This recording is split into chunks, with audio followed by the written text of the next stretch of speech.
Please hold being, I'm trying to figure out if my camera will work, is really what's happening here. I've been there before. Sometimes it seems to turn on, sometimes it doesn't. Sometimes it don't. Sometimes you feel like an I don't understand. Like, some people are really against almonds or coconut. Okay. Coconut's disgusting. Hold on. So Did you Almonds just are okay. Okay, did you just say almonds? I'm sorry. Wait, I don't get it. Are you making fun of how I pronounce it? A lot of people do. It reminds me of that commercial. I don't know what it was for. Where two guys in the car, and one guy keeps saying almonds, and the guy's like, "It's almonds." He's like, "No, yeah, almonds." The guy driving, it's almonds. He just jumps out of the car. Like, I'm done with this. Wow. It's not that serious, man. No, it's just, you said it exactly the way that guy said it. Like, there was never even a hint of an L in that word I mean, all. that's Just straight that's almonds. just how I say it. Almonds, yeah. Yeah, a lot of people do. No worries. It just made me He's laugh. not judging you, he's No. just judging you. What she said, yes. There you go. I don't mind. We're all friends here. Judge away. I don't. Whatever. Almonds. Yeah, I like eating almonds. Almonds. Almonds. I definitely didn't say almonds. No, but it's still funny. I mean, we said something. Almonds. Almonds. We're actually getting rid of more letters in the almonds. Letters are overrated, don't you know? Mins. Oh, that was funny. Anyway, what was your actual? What were you actually talking Oh, just about? that. Yeah, like I don't know. I don't get the vitriol about almonds or. I mean, I like coconut. I like almonds.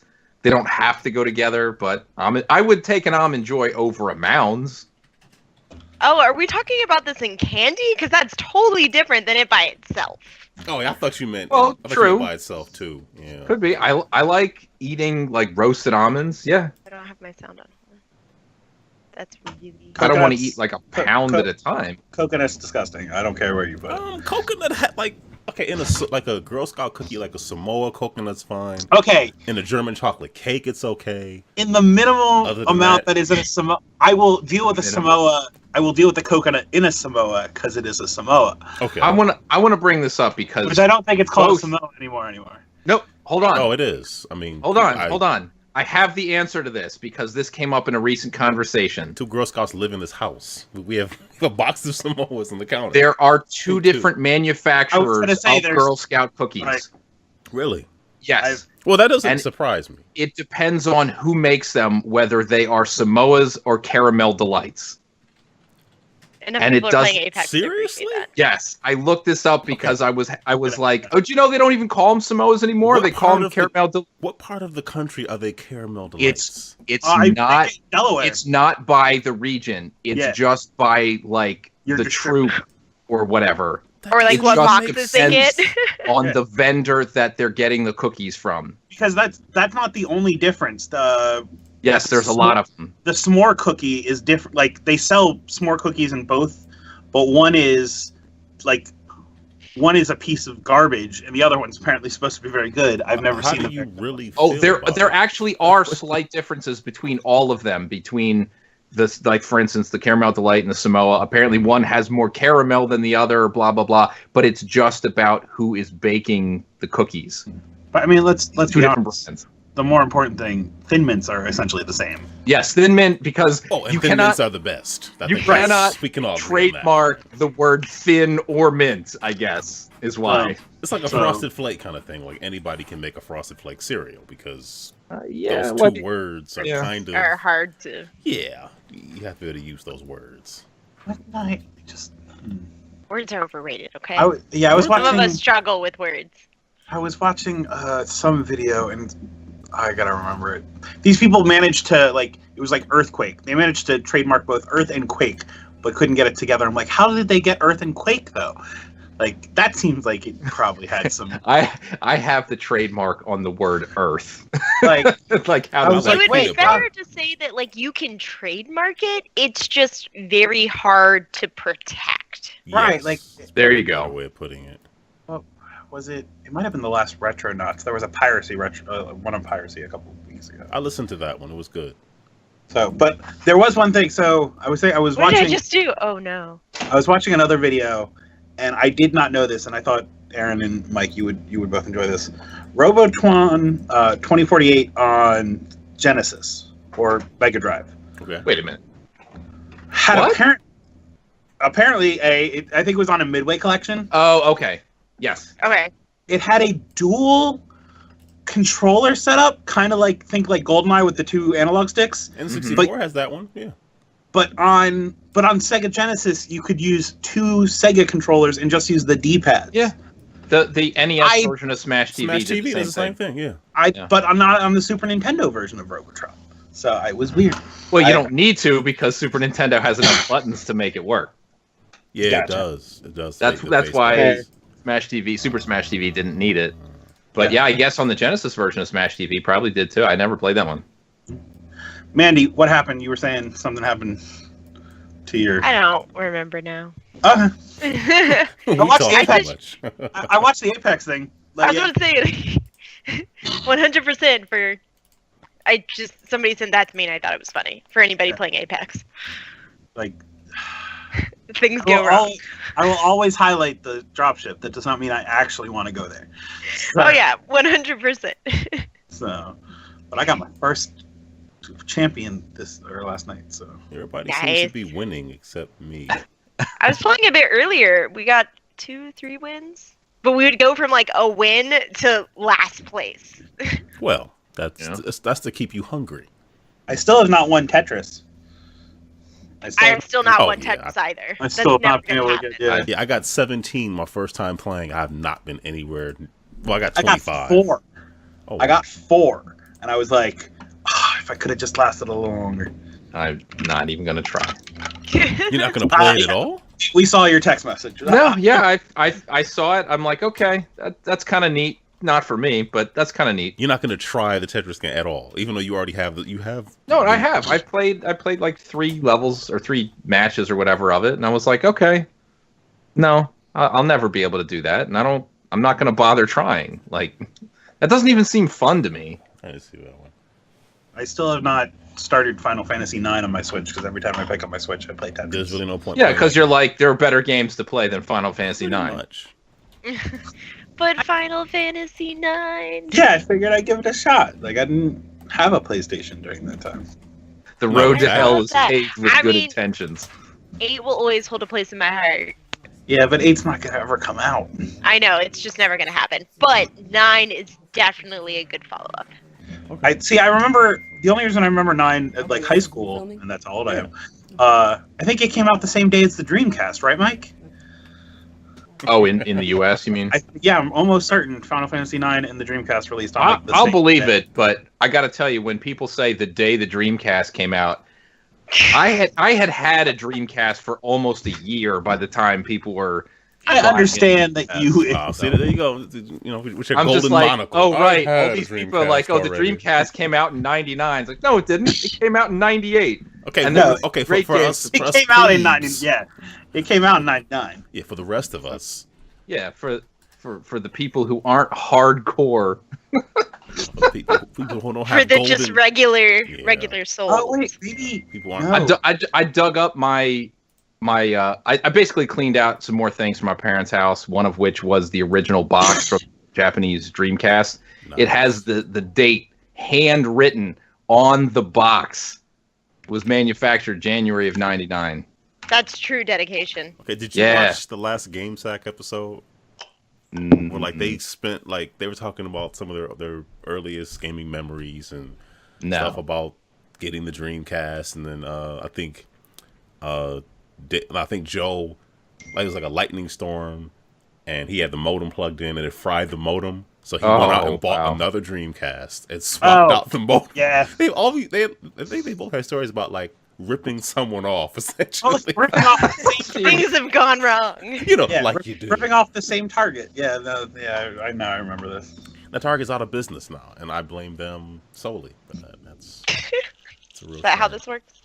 That is how this works. I mean, I will say I had to return some of those Midway like faulty discs. Ready to rumble and whatnot. Yeah, it was ready to rumble. MK Gold, and Hydra Thunder. There was a fourth one, but those are the three that I had, and I didn't buy them from EB Games, but I didn't care. I was just like, look, these games don't work. I don't have a receipt. Give me a replacement, and Resolve this. it worked. Except I know for, I didn't give you money for this originally, but you need to fix this. hey, whatever it This is, is not it's a your manufacturer's fault. You will get reimbursed. It's fine. It's fine. The company I actually bought it from, the internet company that went out of business like 5 minutes after they sold me the stuff, Okay. they're not going to help me out. Is that a So, coincidence or like? so I bought a whole bunch of stuff from this place called ValueAmerica.com. I bought my first computer from Value America. It was $400. You know what Value America's brilliant plan was to entice new customers? What? It was to give everybody $100 free to spend at their store Okay. as long as you spent at least $200. That's enticing enough for me to spend some money. The codes were reusable again and again. Okay, well that was just a Everything was rookie half mistake. price. That's just dumb. But I mean, as long as you spend $200, like Right. So all $50 games are now $25. you better build your margins on that. Like, No, they were selling like the stuff I was buying anyway was just straight MSRP minus 50%. Like I said, they went out of business real fast. I still well, but blame you. it was Yeah. $100 on top of the 200. Or am I misinterpreting? No, like you it was like buy $200 worth of stuff. We'll take $100 off of your. Oh, see, Oh. I was Okay, thinking okay. he gave you a total of like $300 to spend. Oh, they No. wanted to be out of business. No, I Yeah, gotcha. I they gotcha. tried hard. That was No, the like- goal. Like if you did the 300 thing, like okay, you can make a business model that works like Like that, a third, yeah. but not if you're just like, hey, buy 200 and give us $100. Right, and there was no like general markup on anything. Like literally, the Dreamcast games were $50, same as walking into EB Games at the time. There's very slim margins on those for the. Right, so they literally, I'm saying literally a lot. They You gave literally money are. away. You literally are saying literally a lot. So Yeah. No, they lost a lot of money. They went out of business. I got my first MP3 player from them out of pocket. It cost me like $20. how big was your first MP3 player? I think the built-in was 16 megs, and then you could buy an additional 16 meg. I was gonna say SD card, but it's definitely not SD. No, it wasn't. Compact Oh. flash, maybe? Or... No, it was those really thin ones. You remember what those things were called? Did they look like the Sony memory sticks in the? No, thinner than a credit card. Like you could bend them like a floppy disk. They were super thin. I don't remember. Oh, I don't remember what these things were called. I had a 32 meg one that had no expandability and it synced via parallel port. That's So- the Diamond Rio parallel port. That was what I had. Kind of a joke, but you know. My first was the Dell DJ. That was 20. No, I'll say 20 gig. It wasn't 20 gig. I don't know. It was something. It was great though. Those are the days. I gotta find this thing. It's been the whole show searching. Yeah, probably. How do I not know what Mandy, this you is? know we could do it. You know, like easily. I mean, you can. And then I'll just not. have to go to bed before we even start. It'll be great. Yeah, I gotta. Yeah, we can't go too long. I gotta drive to Leesburg in the morning. So, yay! I get to be the person who's excited because I'm working from home tomorrow. So I normally do, but one of the controllers offered to give folks a tour of ZDC Air Traffic Control Center in Leesburg. So I was like, let's do that. Oh yeah, this listing on Amazon, it still has the same description of it. It was $150 item, so I got it half price at Value America, $75, and it had a $50 mail-in rebate. So out of pocket was $25.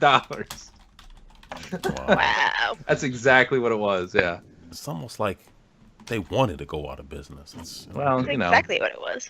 Rio needed to get rid of their product. we ready to start this thing? I'm Yeah, gonna sure. just click the button and we'll be live. And if somebody sees it, they just happen to see it. It'll be fine.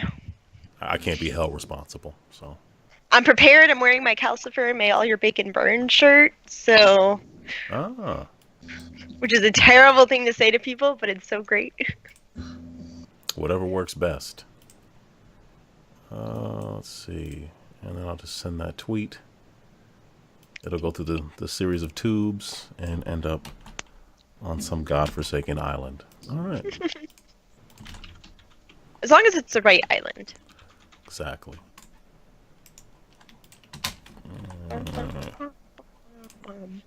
Blah, blah, blah, blah, blah, blah, blah. I don't even know if the mixer link is working. I guess I should click on it to see. I got a notification that you just went live on Xbox, so I assume the mixer is working. It seems to be working. I can see. Thing. Yeah, I can see my ugly mug. So we're good. All right. Are we ready to get this thing started? I guess. I don't. Let's do it. I mean, if everyone has recovered from Reggie Fils-Aime retiring. Oh man. Like, how you gonna start off with that, man? That's And Doug Bowser apparently tying up Mario and Luigi in the background. and Doug Bowser. Well, a trace of irony is gonna start running Nintendo of America. I don't even. I mean, how much do you think his name played into like him being hired? It was like, yeah, your resume's okay. Your last name is Bowser, so you like irony. Yeah, welcome aboard. I think his Twitter handle is the one true Bowser. So. Wow. I mean, he hate him gets already. brownie points for like leaning into it. Exactly. Yeah. Like Yeah. he's taking it in stride. Like you knew this was going to be the joke the moment they had like that discussion. Like. Pretty I much. mean, apparently he's been on stage on like Nintendo treehouses and whatnot. I don't know. So, but Reggie's. Huh. It's weird because it's an end of an era.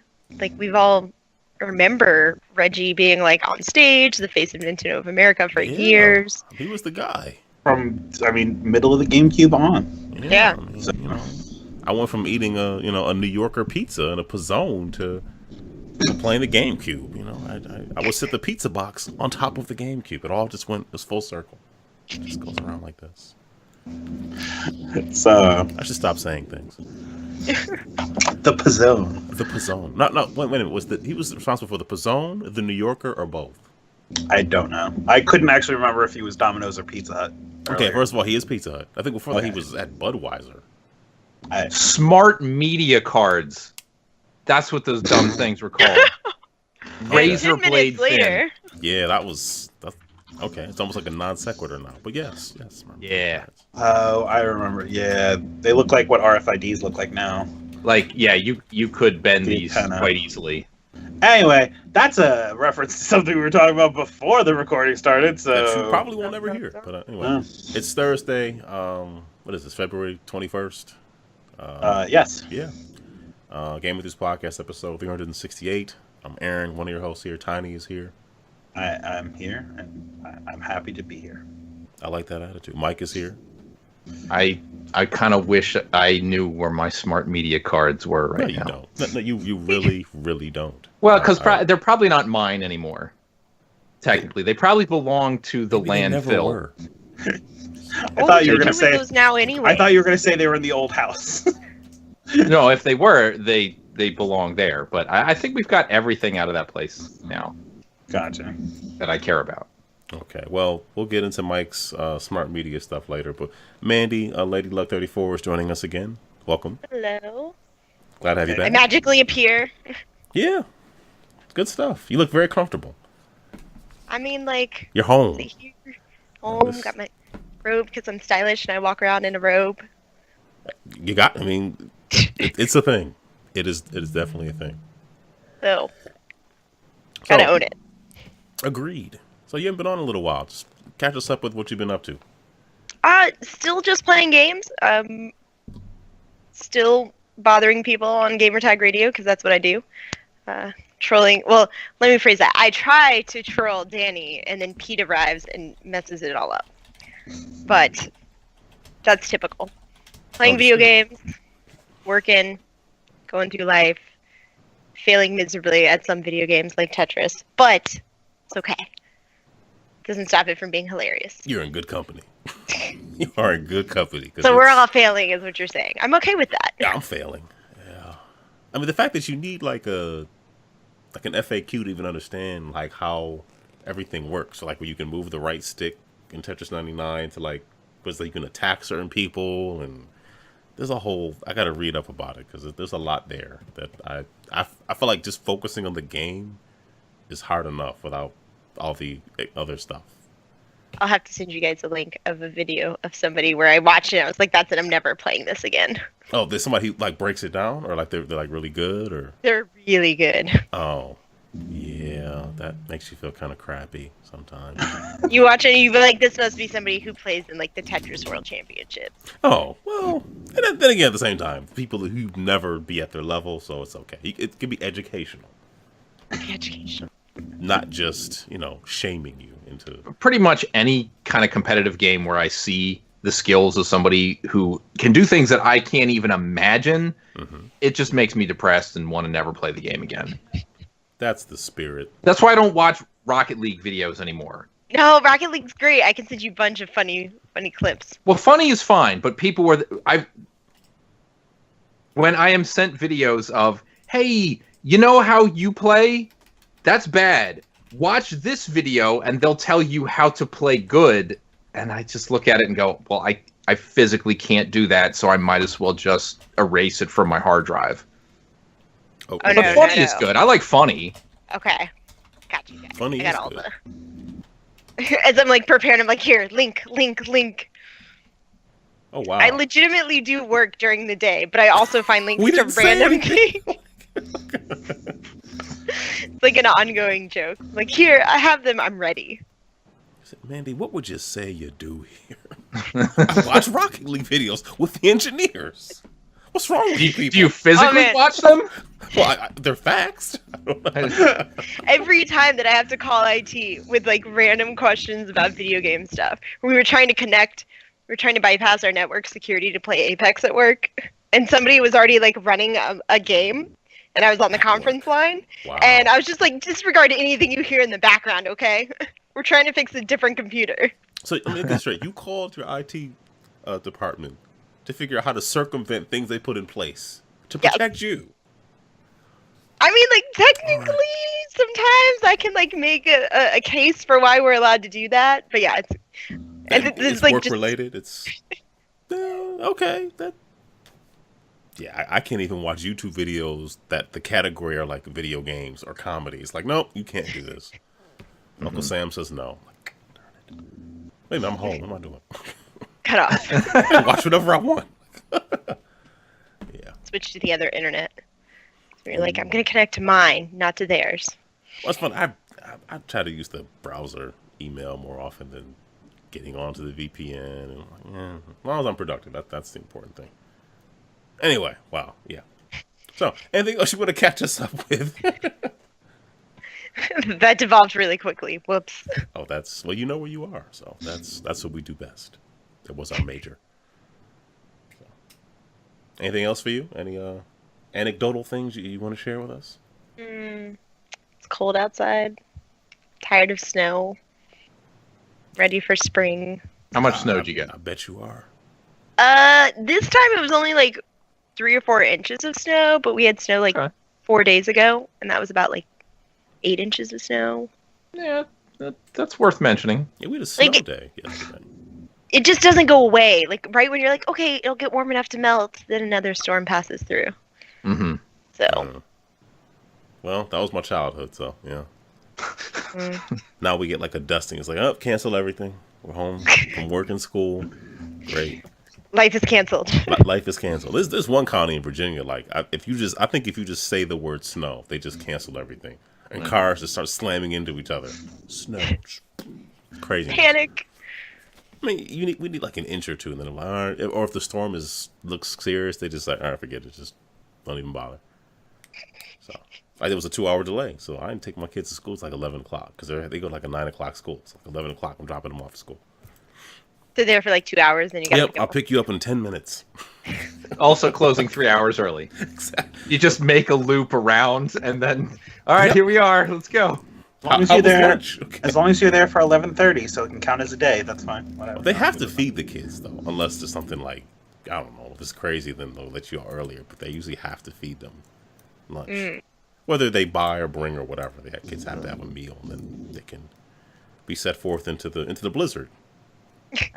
Walk home uphill both ways in the snow. Exactly. Like I tell people, we used to fall into the school bus. If we were standing on banks of snow so high, we were well above the platform to step onto the bus. We would just jump down and then go to school.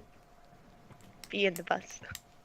But, Yeah, they wouldn't allow that today. No, it's a liability thing. It must be. It's like, well, somebody could slip, so we should cancel life. They care about like insurance and stuff. Right. If somebody can slip, somebody can sue. That's pretty much the mentality they're going in on. So. Yeah, but then there's so many snow days, people start complaining, what are you all doing? But it's like, you can't have it both ways, so... No. It's just, here we are. Yep. Welcome to life. Welcome to life. Welcome to life, 2019. Welcome to an extended school year because you had snow days, so... You're in August having class. Like, you know. I don't mind though, because that's less. That's like, it can eat into the camp I have to pay for. So I'm like, great. Keep going. Keep going. Another week. Hey Anyway. kids, summer camp, aka summer school. Exactly. And there's no Mark Harmon. Don't ask me. So just get in there. Wow, that was an old reference. Anyway, Mike, look at the outline. You have the word water up there. So talking about snow and ice, water just seems like a natural progression. Just as a follow-up to the last thing I said on the talking about me section of the show, the water pipe was fixed. Best we can tell, it was fairly minor. That's good. I've no signs of additional leaking, so I feel good. But I got to tell you, on Saturday night, I had like horrific anxiety about what could be happening at the house. Like, I barely slept at all. It was just awful. I just kept dreaming about water. I say dreaming. I close my eyes and I try to sleep. I just lay there we have for a hours. hand raised here. Like Nightmare wakes up on no water. Mike, is that because of the well enema? now hold on. You're referencing something that nobody knows what you're talking about here. But yeah, so well, I'll bring this up. I got a text from my agent earlier this week saying, I don't think I mentioned this on the show, but so the inspection was Monday. But for whatever reason, they didn't want to get everything done in one day. Monday, which was a fine day to do anything and everything, they only did the general house inspection. Tuesday, somebody else came in to collect a water sample so that they could send that off to a lab and test the water. Okay. They wanted to wait until Friday, which is tomorrow, to do the pest inspection, which I assume means termites. They didn't really elaborate. Like, if somebody's looking for rats, I don't know, you may find some mice. They exist in a house near the rural area. Like, I don't even know what you're looking for. So, but also, usually the general house inspector does that. Yeah. Like, general house inspectors that are not qualified to look at termites, like, why would you use them? I don't know. That baffles me. Termites gather their strength during the winter. Is that also like they turn into one big they're termite? charging up. Okay. It's all winter long, and then they just explode. As soon as it's spring, they just like a wall just falls over. Forests just disappear. Yeah, I will say that when I did my house inspection with the termite inspection of that house in 2005, my inspector basically said, I can't see through drywall. I wouldn't have any idea if there's termites there. Well, no one else can see through drywall either, but exactly. There's signs. I'm not a superhuman. Vision? Is that what's happening here? Right. I'm not a superhuman. It's just like, your house isn't a log cabin. There's no exposed wood. How would I know if there's termites? My hand isn't a wrench. Give me I can't $65 additional dollars for that. Like, it's just insane. But and the last thing, which Tiny's referencing and what I called that, they want to do a well yield test, which I didn't have done. I didn't know anything about until I read that. I probably signed off on it, like, amongst the many things I had to sign. You probably did. I'm sure I did. I'm sure they're not just doing something that they didn't ask for. But I said, well, what does that even mean? And it's like, well, they need to open up the well and sort of probe the thing to make sure that it doesn't run dry. Like that. We're But sending our love down the well. Down the well. So here we are. We just got a bunch of snow and ice and everything. Like you That particular property is very shaded, despite the fact that it was quite warm today and sunny at times, and a lot of the snow melted. The snow didn't go away at all on that property. The well is underneath of that snow, underneath of a bunch of gravel, underneath of a steel plate, underneath of a concrete block inside of a concrete box. So I contacted my agent today to say, hey, are they going to do it? Because, by the way, here's a picture of the snow that they're going to have to get through before they can start digging to get to the steel plate. Maybe clue them in. And she said to me, they've already responded to the general inspection and only asked for one thing, and they want your well access to be brought up to some kind of code that I've never heard of. And I said, what does that even mean? She's like, I don't know. I'll have to get back to you. And I'm thinking, what could they possibly be asking for? I can't move the well. I can't make it go up or down, left or right, further or closer to the road. It is what it is. There's one access point. You can't put stairs there. It's not in the house. It is what it is. I can't wait to hear what it is they want me to do. Right, but how is the girl that's all in black and white supposed to crawl out of it and torture you if she doesn't have access? I'm confused. If they want that, they can pay for it. How many I VHS just tapes can't do you tell have? if this is a soap opera or. Right. So whatever they say specifically they want, I'll just respond by saying 7 days. Right, but you want them to pay before those 7 days. Right. Yeah. Do it. So People anyway, just come up with requirements for you to meet.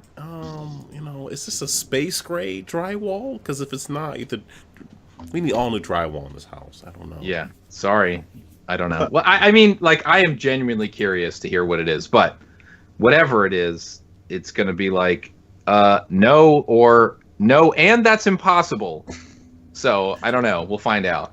Whatever it is, will you text us Enema again someday? Hey, if that makes you smile, we can talk about all kinds of enemas. Let's just stick to one of the well variety. I don't think we need to broaden the enema discussion. Let's narrow it down. Like this, not like this. Okay. Wow. Funny enough, that anyway. Has nothing to do with anything, but that's fine. Yeah, here you go. Right. Something.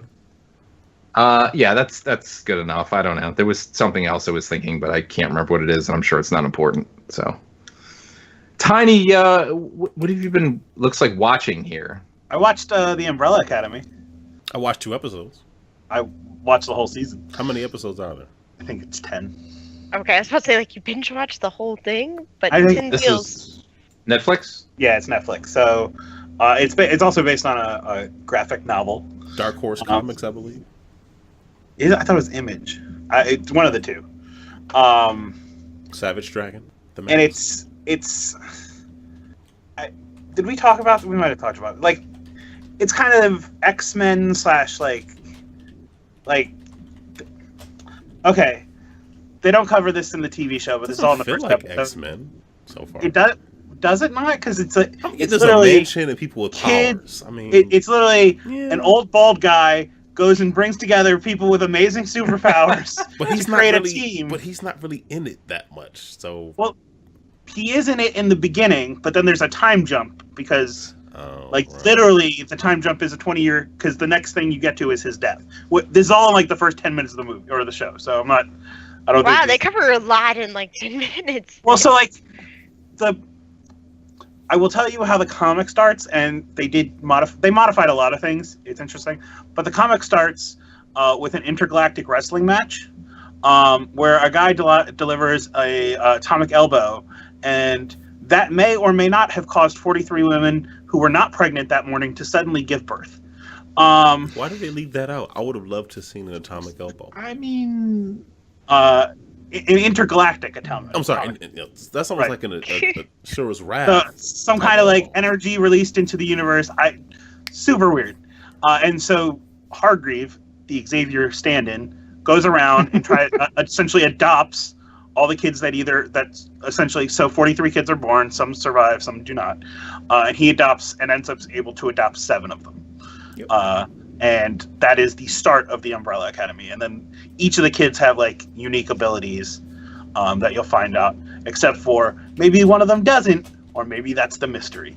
Did they delve into at all how the women feel who were not at all subjected to this instantaneous burden? I will tell you how this worked in the TV show. You see a guy and girl like flirting at a pool. They were flirting pretty hard. And she runs up. Well, no. She runs up, kisses him on the cheek, and jumps into the pool. Then she doesn't come up for like a couple seconds. And then like the people in the pool start seeing blood. She comes up. She is 9 months pregnant. She was not pregnant when she jumped in the water. This feels awkward. She suddenly gives birth. And the next thing you see is Hargreave show up in his like rocket ship plane thing, and he's like, "How much do you want for the kid?" Because he's essentially this is all kinds of terrible so far. No, it's like very well produced. I mean, it's no, I just mean that concept. It's only are you forced into something that's shocking and awful, then someone tries to instantly buy your magic baby. Well, or you, as someone who didn't go through the 8 to 9 months of gestation, maybe aren't prepared to have a child. No, I get. There's like a lot of question marks happening right here. Yeah. But that's again why there were 43. They specifically say the number 43, and he essentially adopts 7 of them. So we don't know what happens to the other 36. Not yet. I've read all the books. Well, there's a series currently going on, but they haven't collected yet. I haven't read that. Maybe they address that, but so far, like those kids apparently don't come up. They'll just magically disappear. That's it's fine. It's fine. Well, like in the comics, in the comic, like the example they give is you just see a baby on the floor of a bus, because like the lady, like she was literally like not pregnant, standing there on the bus, and then suddenly baby. So they also kind of gloss over the whole giving birth thing, or like they show some labor. I mean, like in the TV show, they show the labor. Not really, but in the comic, it's just like wrestle match. It's wrestle match. They say, "Oh, this might have caused it." Next thing is you see the lady sitting on the bus, and like there's a like the bus, like you can't see her lower half, and then next panel, baby on the floor. So it's just like Monty Python's Meaning of Life. Exactly. Yes. Okay. I've not seen that apparently long enough to make that reference. You should see that movie. So anyway, so then it's the story of like what happens to these. They're as kids, they fight crime. They all have superpowers, but they go their separate ways, and stuff. Like some of them go through some traumatic stuff, due to different reasons. And the story essentially is they've all come back together because their adoptive father has died. And oh wait, there's also a threat to like the world, so they need to do family something. reunion. Oh no! Exactly, like, and it's super weird, and like you got. I really enjoyed it. Like overall, like it was a fun thing, even with the changes they made. The weirdest being the opening. But that's not true. There's some other real weird stuff in the comic that they changed. Also, Mary J. Blige is in this show. I didn't know Mary J. Blige was acting, but she's like real good in it. She's acted before, but she's a psycho killer. She is pretty crazy. So who travels through time killing people? Okay. That's an effective way of getting away with it. Also seems kind of unfazed at the abilities that a certain person she's trying to kill is exhibiting. Yep. Like as if she's seen it before. Like, whatever. So the other thing is the music's real good in it. Like, and I like every episode has like a key, like a musical theme. You a Debbie Gibson fan? That they start. Well, yeah, but also there was my friend actually pinged me. He's like, "Well, there was a Mary J. Blige cover of Was For Me or something. It's in like a later episode, and I didn't even realize it was her until he pointed it out. And I can't find it online. Stay With Me. That's what it was. It was Mary J. Blige cover of Stay With Me, but not the Sam Smith one. I like the Sam Smith one. Well, him and her did a duet, which is what you'll find when you go search YouTube for it. You can't find this version that's in the TV show. They did it just to confuse everyone. Not with that. Well, they did it just to get everybody being like, sell it so that we can buy it. Well, it's not on the soundtrack either, according to my buddy. I haven't checked this one, but he told me. Okay, can I just like segue for 1 second to say I hate when they do that. Like, if you're gonna put the music in a show or a movie or whatever, you should be able to find it and buy it. Not only that, like specific, like this isn't on any of her discography. I can't find an example of a live show for it. Like, just this music seems to exist for this show, and I don't know why it wouldn't be on. But on the other hand, they have a lot of songs, so I don't know how big the soundtrack is. It would have to be like a 2 or 3 CD soundtrack. Yeah, like in the old days, like if a soundtrack was popular enough, they would generally release like a second one with the like left out tracks. Yeah. But nowadays, it's like, I don't know. The Bumblebee soundtrack was really good. I know it's on the side. I just wanted to mention it. FYI, just so you all know. Because it was all 80s stuff. It was kind of dope. 80s. That's. I thought that's what you're gonna say. So Umbrella Academy, like if you get a chance, if you have Netflix, give it a shot. Like it came out Friday. The comics have been out for a while. Like it's a fun. It's interesting. Like I will say that I'll give one more thing background, and this is more of the powers of the kids. So like it's not, but like number one, and by the way, Hargreaves never actually gave them names. Just refers them 1 through 7. Yep. They don't have names. Well, their robot mother that Hargreaves builds for them gives them names. Mom. Which is really so they changed her a lot too, because do you remember? I don't know. When you guys were in school or whatnot, did you learn about like the experiments where they would they have baby monkey and it would identify either with like a steel wool covered like monkey surrogate, like it would. They'd show how animals identify mothers based on like first interactions, and even if it wasn't the same, even if it wasn't like a living object, an animated object, like it would identify.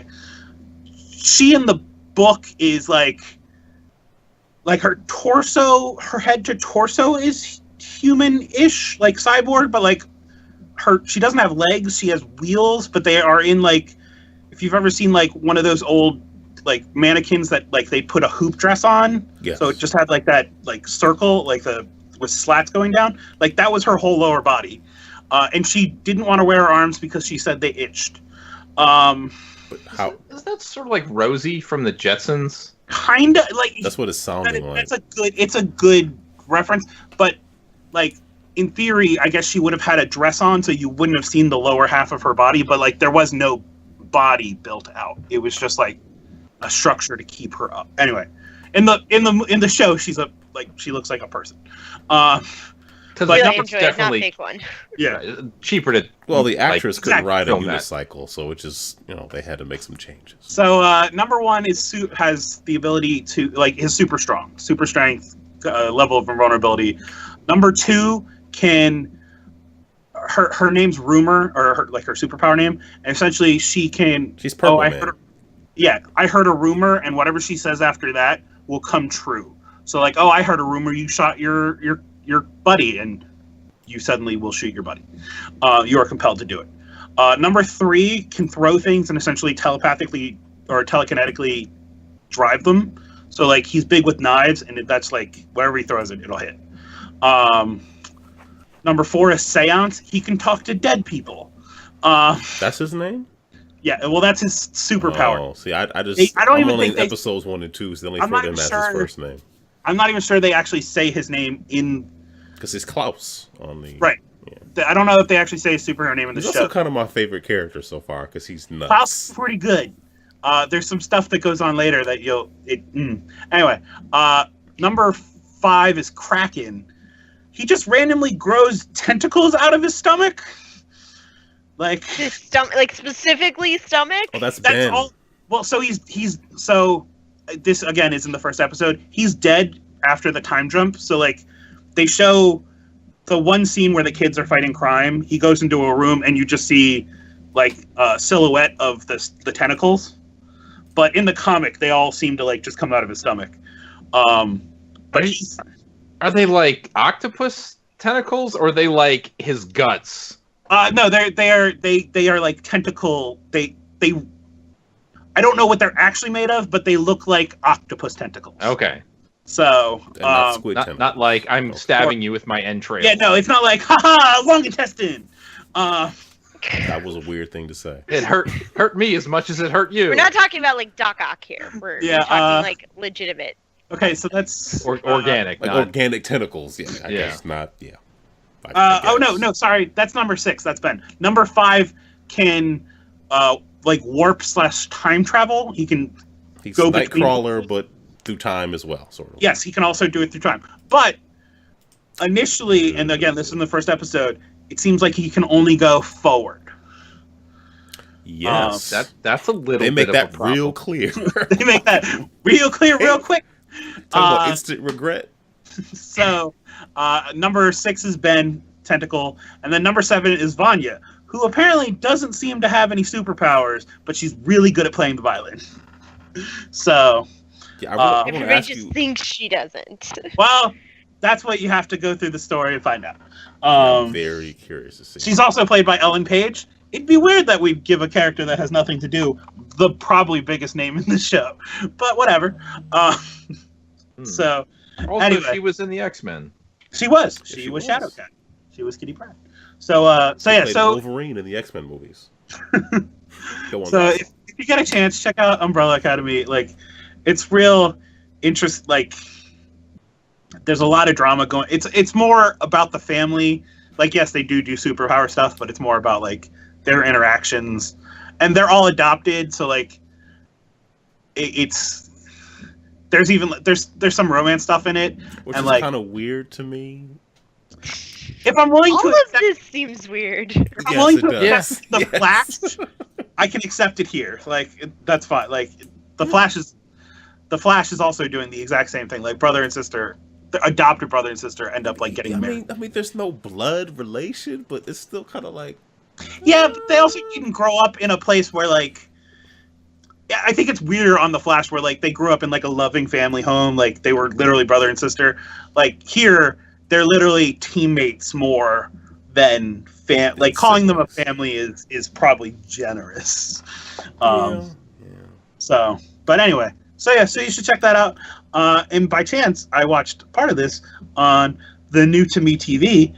Since my parents have decided to keep their 4K TV, my dad's like, "Hey, you said you could use this TV for Extra Life." I'm like, "That'd be great." So it is now sitting in my house, waiting for our next event. So yeah, so I have one to replace the one that Jeff couldn't play on for Extra Life this past year. Jeff was a troublemaker. He is actually. He's been texting this whole time, mostly telling us that his phone just got the 40 texts previously on this thread. But anyway, he needs to get a new phone. It sounds like it, yeah. So, but yeah, I mean, aside from that stuff, otherwise it's just been prep. We have our guild meeting this weekend for Philadelphia and our top 30 lunch.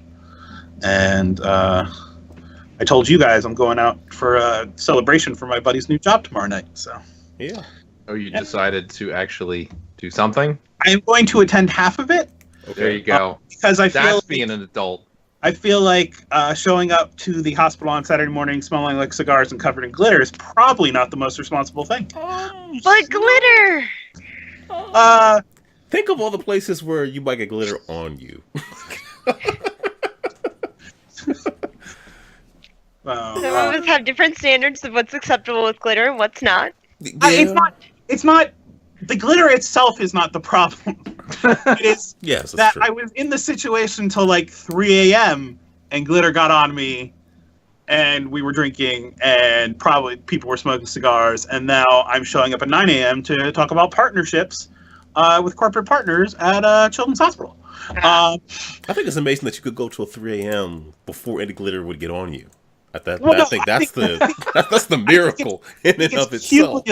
Cumulative up to the 3 a.m. Gotcha. Okay. Gotcha. But on the other hand, I've also been thinking about this a little more. All the other people that, like the people that are putting this together, they all have kids. They're not going to go till 3 a.m. Like this. They're not going to do this. Like the last time I went out, and Tiny, you kind of may remember Howl at the Moon, the same place that I had my 31st birthday. It's actually been that long. Was that your 31st birthday? I'm pretty sure it was. That's 9 years ago. Damn. 9+ years ago. But anyway, they're everywhere. The last time we went there, it was a small group or whatever, but one of the guys showed up and he's like, yeah, we're going to shut this place down. He was the first one to leave that night. He left at like 10 o'clock. He's just like, I got to go. We're going all night. That's why yeah. That's why my buddy who's putting this together, he's like, oh, the club the bottle service and whatever private room reservations not till 11, and I'm just thinking to myself, and is like everyone leaving by 12? Because you all have kids. Like I'm sure their kids are with like their grandparents or whatever, but like they're exhausted. Like these people, billionaires or whatever. You know. Yeah, whatever. Or yeah, some of us like sleep. Okay. But these people. It's not. I love sleep. I am a big fan. Awesome. It's right. Yeah. It's. I can still when the need arises, I'll still go hard. Parents, I feel like so my sister made the argument the other way though. Yo, this is their first chance at freedom. Like maybe that's true. Maybe for one of them at least. Like maybe this is like, yo, they have to live it up. Yeah, but I'm past that point where it's like, oh, I can stay up all night. Like, who cares? Like, I'm tired. Like, I don't know. There's the occasion when you're like, all right, I'm ready. Let's do this. And then there's the times where you're like, all right, I'm showing up. I'll have said hi. Been here for like an hour. All right, guys, bye. Like, I did my obligation. I'm out. Yeah, and that's everybody saw me. I had a conversation. I tripped on somebody. I introduced the term. I think Aaron was one of the people on the thread to say it. I'm like, yes, you'll do the Irish goodbye. You make your appearance, and then suddenly later in the afternoon or evening, people are like, "Where'd Dave go?" And be like, "Oh, he left." So without saying, he disappeared. You say your goodbyes to the people you have to, and then you're gone. Sometimes you're like, it's been a rough week. I just want to go home. I got a dog. I'm going to sit on my couch. I'm going to do nothing. And then I'm going to sleep. And if that's the case, ghosting. Yeah, it's fine to just not even go out. Like, if that's fine like too. The real problem. It's like, yeah, it's cool. So, but yeah, anyway, we're going to a barcade first. So I was like, I'll go to the barcade and that sounds like fun. And then stay at a hotel in Philadelphia so I can go to my meetings in the morning. So what you're saying is there's a barcade in Philadelphia? Oh yeah, there's been a barcade in Philadelphia for a while. Okay, I might have to check it out someday. But anyway, no rush. Aaron, since I've now gone into a lot more detail on Umbrella Academy than I planned to, what have you been up to? The wife and I have been watching Superstore, which is I probably mentioned it before, but like that show was so good and no one is talking about it. What's wrong with you all? It's the Walmart comedy or whatever. Like, yeah. Yeah. The one it's been on network TV for a few years. Yeah, but like it's so good, but no one just. I'm like, why? Like, what's wrong with everyone? I don't know. It's like the Twilight Zone. It's like I don't know. It's really good. I'm really enjoying it. And we're only on like season 2. We have like 2 more seasons. This is great. It's just plenty of shows we've never seen. We're cracking up. We're laughing. It's great. You should watch it. We should just stop doing this show right now and go watch Superstore. Who's with me? Raise your hand. I'm sorry. I apparently have to. I have to go watch The Office first. So. Well, you've always had homework because you don't like The Office, and there's something wrong with you. I also want to tell you, just bring up old news. Okay. I bought The Last Dragon. I don't think I still watched it. It's so come on, man! It's The Last Dragon. Like, come on. I'm pretty sure I own it on Blu-ray. Yeah, I think I own it on Blu-ray now. Wait, it's actually on Netflix? Did we go over this already? Because every time I feel like I have a way of watching it, I have go. No more excuses. No, it's on Netflix. It's on Netflix. Okay. Is it disappearing like the end of It the doesn't matter. You know why? Because you're gonna watch it this weekend. You're watching tonight. Not tonight. Definitely not tonight. Unless even if I quit the show right now, I still would not be able to get through it because Yeah, I can understand. No, here's the thing. Everybody's going to quiz you on this, so you have to watch it this Yeah, weekend. you do. I'll forget all about it by tomorrow. 5 minutes later, I forget. I feel like Bruce Leroy and Sho'nuff might stick around in your brain How for a many little while. years have you been trying to get me to watch The Last Dragon? But it's The Last Dragon. I mean, It's a great Let's see. soundtrack. Barry Gordy, you know. I am at this very moment holding my Blu-ray copy of The Last Unicorn. I mean, that's does also that a mean valid anything? choice.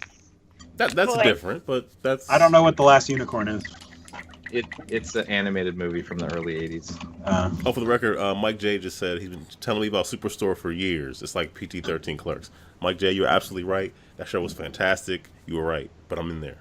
I mean, I hope it's more like Clerks 1 than Clerks 2, because I didn't really care. I don't really Clerks see 2. it as Clerks, but I didn't. Clerks 2 was like, this seemed obligatory and like, And they're committee thinking made it. Like, this is bad. Kevin Smith is trying to make a third one I don't still. No. I don't know. I don't get it. Yeah. I didn't get this. I saw Lego Movie 2 with the family on, what was that, Saturday? Sunday? Yeah, you were. And I was so disappointed by that movie because I love the first one. Because it was hilarious. Lego Batman, hilarious. Lego Ninjago, hilarious. Lego Movie 2, not hilarious. Not hilarious. I was. So those are the only theatrical Lego movies, right? The four you just mentioned? I believe so. I could Okay. be wrong. I don't know. Those are the only ones I've seen. But it's the same thing that happened with like Hollywood the Chance of Meatballs. The first Hollywood Chance of Meatballs was fantastic. Then the second one, They made a second one. Yeah, it's not good. It's There not was good. a second. Well, And like kids like it. Like the kids still. Well, that's the thing. The 9-year-old really liked it. The 12-year-old was like, "This isn't funny." So she's getting it, but she's a little older. It just, I was so disappointed because I enjoyed the first one. I was laughing so loud and so hard in that movie. I was falling asleep because I was like, I'm bored. I mean, visually it's fine. The premise was fine. It just wasn't funny. Yeah, but you like the first Lego one. Yeah. Well, so you don't. Oh, the 'cause- first Lego movie is a good movie. Yeah, I don't know what you're talking okay. about. It was hilarious. Time Is out. this the movie that you, once again... Was a date movie. Yeah, okay. Well, it's not a That's what I choice for me. That's Yeah. like a pretty decent date movie, depending on who your date is. But yeah, that's. Mandy, have you seen Lego Movie? the first one, yes. Did you like it? It was entertaining. Oh wow, the truth comes out. That's why, I don't know. Like that's it's why you got quiet. it's like I'm not gonna judge. No, I mean I laughed. I've reached the point now I don't watch a lot of TV and I don't go to the movies very often, except for when work says go to the movies. So When does work I say pretty go to much the like movies? sit and wait for things to come out onto Netflix. Okay. So you like movies. You like movies at home as opposed to going out. Yeah, I guess like I've just reached the point where I've swapped out regular like TV and like movie watching for other stuff. And so for me, I'm like, man, I'm lazy. I'd rather just like camp out, sit on my couch, roll myself into like a blanket burrito, have my dog with me, and I'm Be- sensing a theme here of you being home and being snuggled somewhere. I have learned to appreciate being able to just stay in. Because I did a lot of work that was travel and a lot of work that was, having to show your face at events and things like that. And so now I'm just like, you know what? I go out when I want to go out. And then sometimes I'm like, it was a hard week. I don't want to socialize with people at all. So I'm just staying in all weekend. That's fair. I can understand. I think it's a shame you didn't like the movie. But I didn't say I didn't like it. I said it was entertaining. well, Tiny, he didn't even give it that. He was like, it was. You didn't like it as much as Aaron liked it, so he is going to say things now. Well, I'm going to go back to you, actually, Tiny. I'm going to leave Mandy alone. You'll get all the wrath, all the Asura's wrath. Dun, dun, dun. I mean, that's can't. fine. I'm sorry. It was a bad date movie. I don't know what you want me to say. I think it might be more fair to say you didn't have Maybe it good was the feelings about that night in general. Maybe it wasn't the greatest date either, but Yeah, There's some I association. the movie. that yes, there's too much association because if you gave that movie a fair shake, devoid from all the other circumstances, that may not be possible now. Might be too late for that. Let me ask this: do you think the Lego Movie or the Batman Lego Movie is a better movie? I haven't Lego seen... movie is slightly better than the Lego Batman, but Lego Batman was still fantastic. I would hands down give it to Lego Batman. I still need Yeah, to watch I'd have to say Lego Batman. Maybe it's because it's the characters and they're like goofy. Yeah, one has the Condiment King, the other does not. No, I mean, I like them both, but I kind of tip my hat. But go ahead, Mandy. I'm sorry. Go ahead. Yeah, No, I was gonna say like I give them credit for their song choice, opening up to that final battle. Gotcha.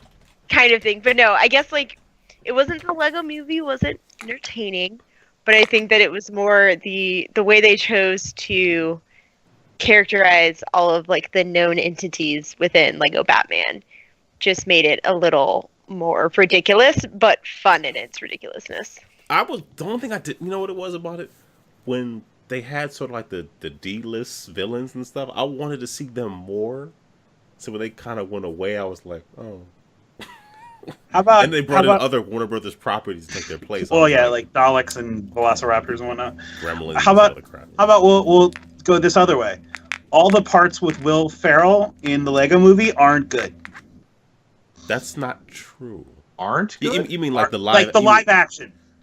Like the whole dysfunctional family subplot that is in that movie. Then you're gonna hate the second one. Then. Wow. I have no need to see the second one. You're going to really hate that movie.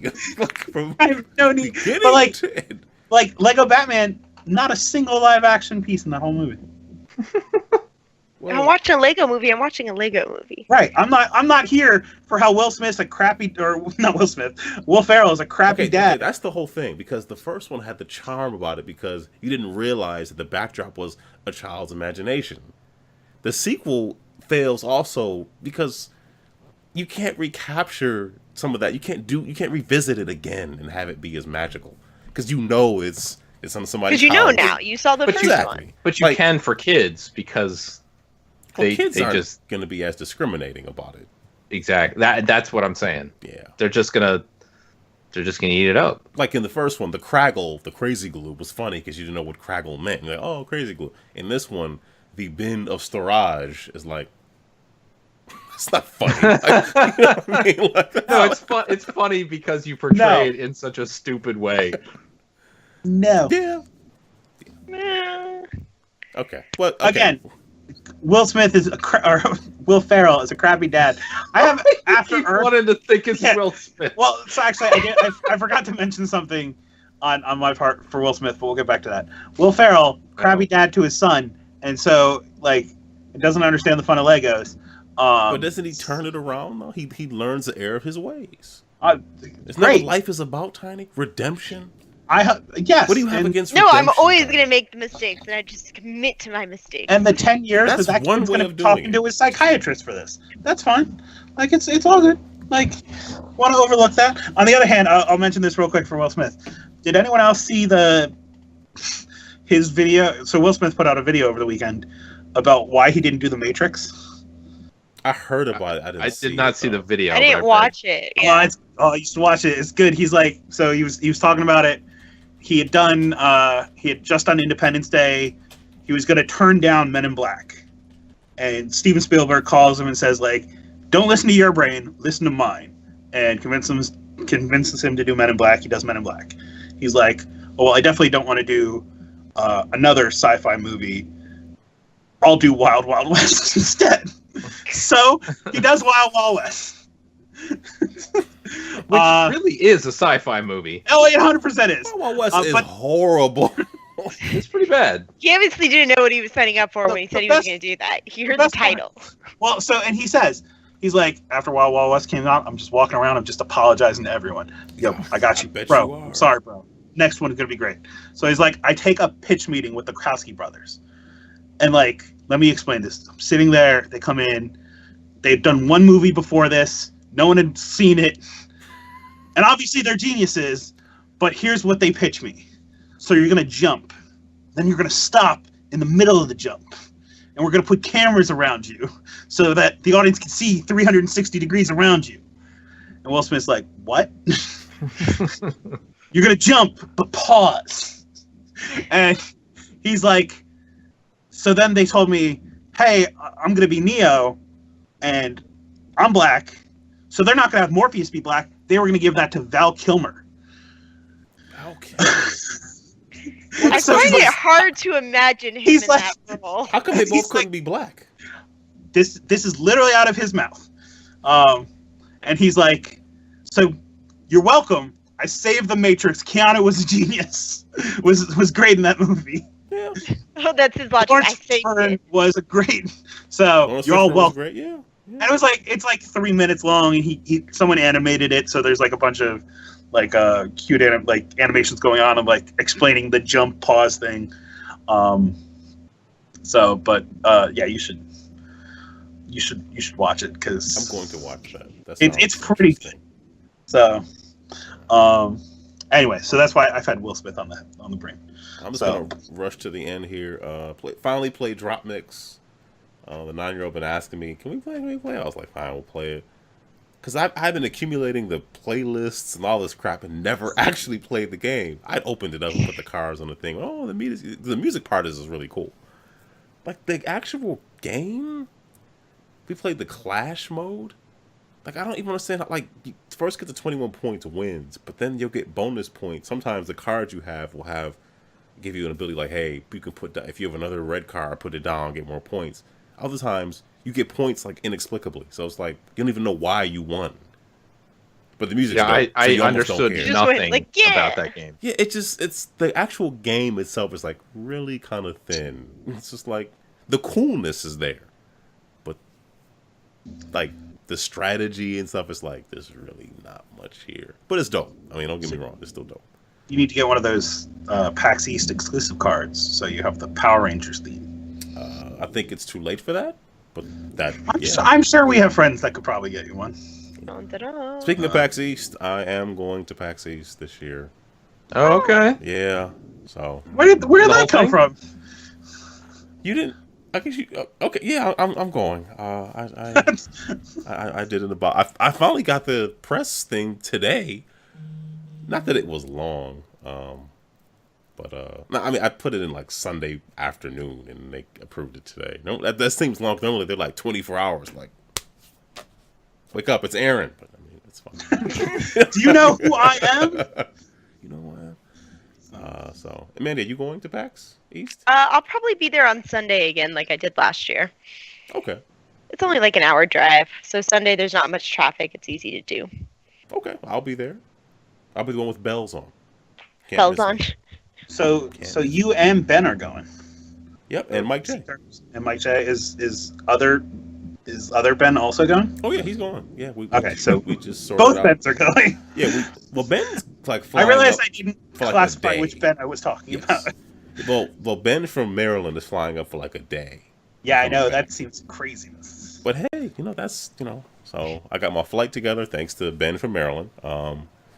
I think we just settled on an Airbnb. Not as nice as the other places, but we'll work it out. It's all right, I mean, they do have a bottomless pit. That's kind of cool. So okay. There's a Sarlacc in this place. That sounds really interesting. We slowly digested over 1,000 years. That's the goal. How many people will you be kicking into this? Yeah, so I'm going back to PAX, so that should be fun. Good stuff. Yeah. I have an email for you then. Do you? So, I do. Someone reached out to me and I'm like, oh, I'm going to be at Children's Hospital the week before, so I probably won't be able to make it. But once I find out if we'll have people there, I'll be more than happy to. Okay, forward it on. Put you in contact. So. Yeah, I've been getting emails about, hey, make appointments. But I told one guy, I was like, I'd love to make an appointment, but I didn't get my thumbs up yet in the press pass. And the guy responded like, yeah, a lot of people are telling me they didn't get the responses yet. Maybe they did a whole flood of them just recently, and they all just came in. So, yeah. So that's that. Well, you'll get to see Army of Techno. I'm not going to be able to see him because he's going to be at GDC. So. Okay, it'd be good to see him. So, yeah. Good to see him. All right. I spoke with a friend of the show, John Goose. He had talked about leaving a voicemail about Crackdown, but I don't think he sent it. But I'll talk more about Crackdown later because he and I was going to say, like, did we play all, some Crackdown 3. at least 3 of us played Crackdown 3. So Yeah, but enough about us. Mandy, what games you been playing? Well, like many people, I've been playing Apex Legends I've on heard of PC. this. You're not playing on Switch? Dun dun dun. Playing Tetris on Switch, Oh. but no, playing Apex. I give them brownie points. Respawn did a good job. Like it feels. Maybe I played too much PUBG and a little bit of Fortnite, but it feels fresh. So I've been enjoying playing it. The characters having abilities definitely makes it adds an element that the other games don't have. It's not just how lucky you are and where you drop. It's a little bit of how well you can use your abilities. I forget about mine very often. But no, that one's been good. What else? Now I'm like remembering. Rocket League Season 10 has started. I'm super stoked. okay. Waiting for Season 9 to end for quite a long time now. Well, I got as high rank as I was going to get. So at that point, I'm like, okay, I'm just ready for the season to be over so I can get my rewards and start over again. But, and then Tetris 99, the other battle. I can't believe I'm saying this. Tetris 99, the other battle royale. I mean, it's legit. Once you get the armor right and the weapon drop off, You get a level 3 helmet for Tetris. That just means that what, you have 5 seconds of protection. Just We're going to school in Tetris. Ta-da. Dropping at school. Okay. Dropping a school on Tetris. I mean, that too.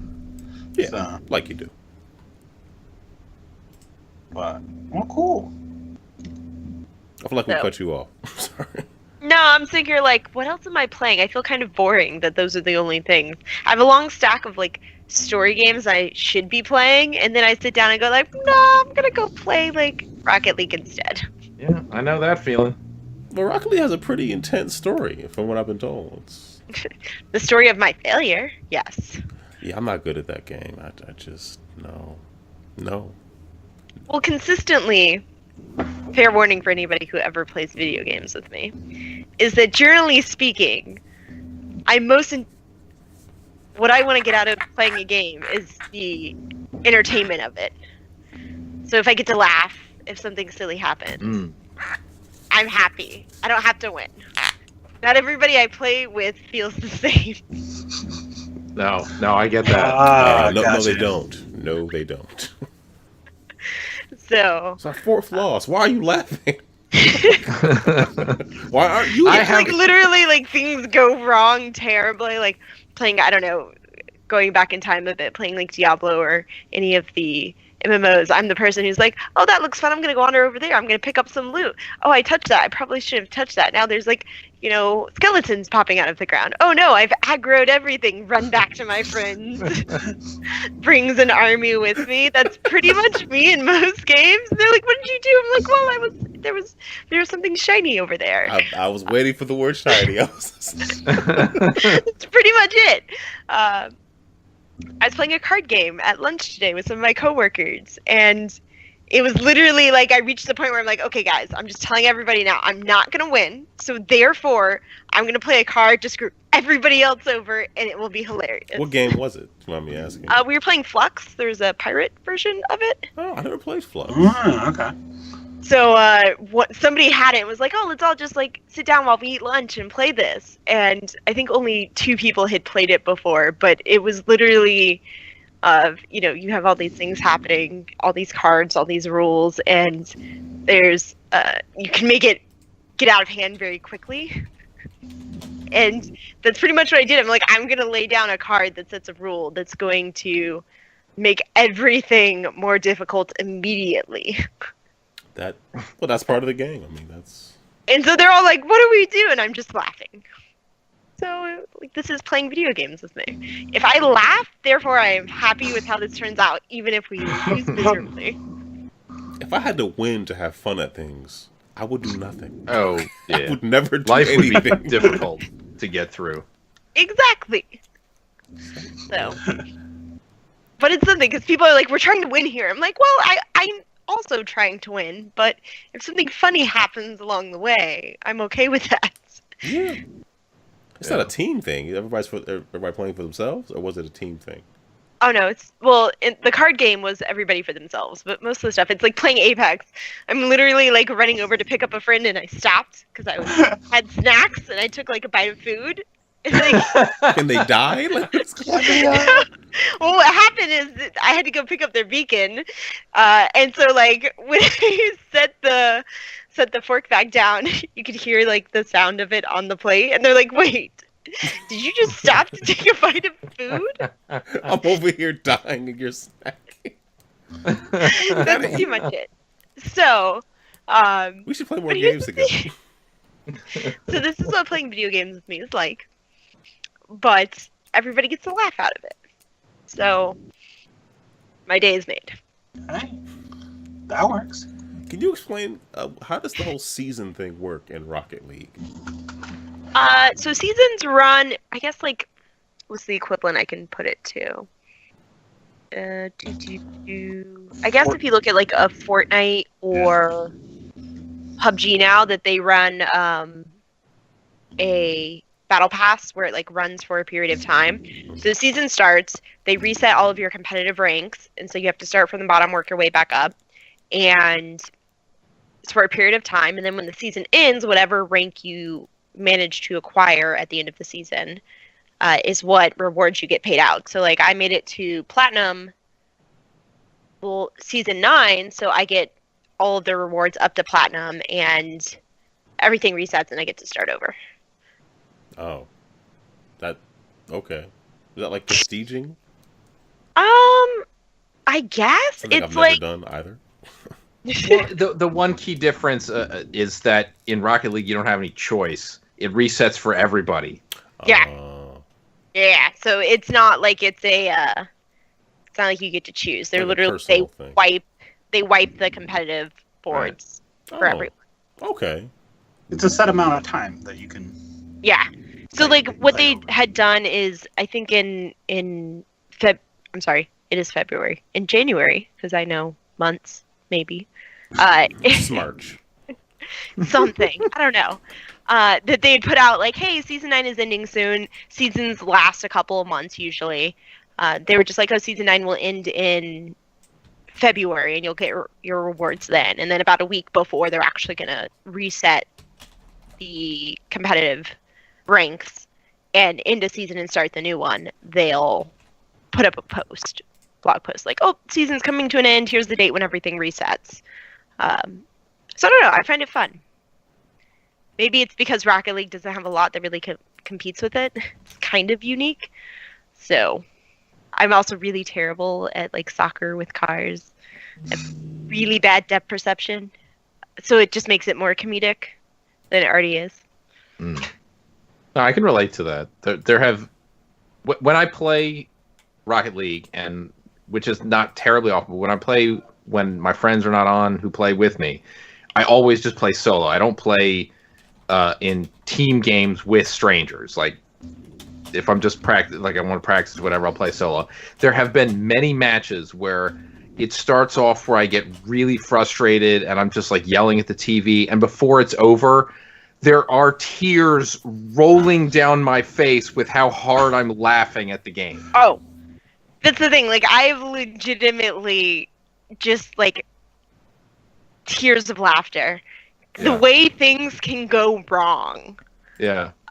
It's just so that like that's the best part about playing games sometimes, whether it's by yourself, but especially with friends, is the way things go wrong, the shenanigans that happen. So I feel like Rocket League is one of those games that can Sure.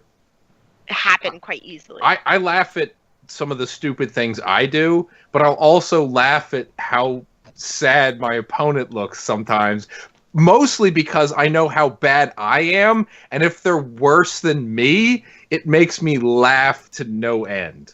Oh yeah. We're all terrible. This is great. You're like, look, I see you trying. That's hilarious. It all just depends on the game. Some go better than others with that, but yes. All right. And you're winning at Tetris 99, obviously. Oh, no. Tetris, no. You can lie. It's okay. Everybody else is doing it, so. Okay, the one time I did really well, the internet cut out. And I lost my connection to the game. Oh, That's always the best story to tell, right? Like, true or false, it doesn't matter. I was gonna win, and then the internet went out. Oh, no, I wasn't going to win. Oh, I was just going to rank the highest I'd ever ranked. I was doing well.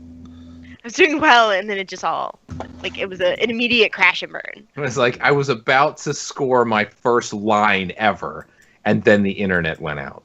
Yes. As There it you go. does. Done. In opportune times.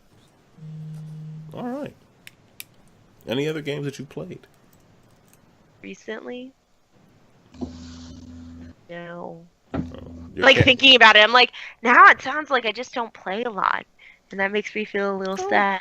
No, you play what you like. That's your camera also is frozen now. You're making like a very Look, pensive, everything! making a pensive face. There, There it is. no, there you go.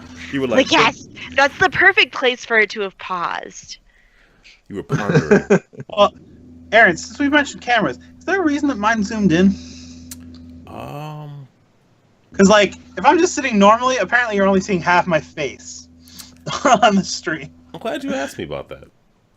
Well, it's because in Skype, it sets up like Mandy and I are sort of on the side, and like you're the larger one on the left side, so it just sort of. Gotcha. I mean, I see all of your faces. Right. But on on Twitch, if you go look at it, like, I am very up in the picture right now. It looks like it's zoomed in. He wanted to have you be front and center. Yeah. Yeah. You want me to adjust something?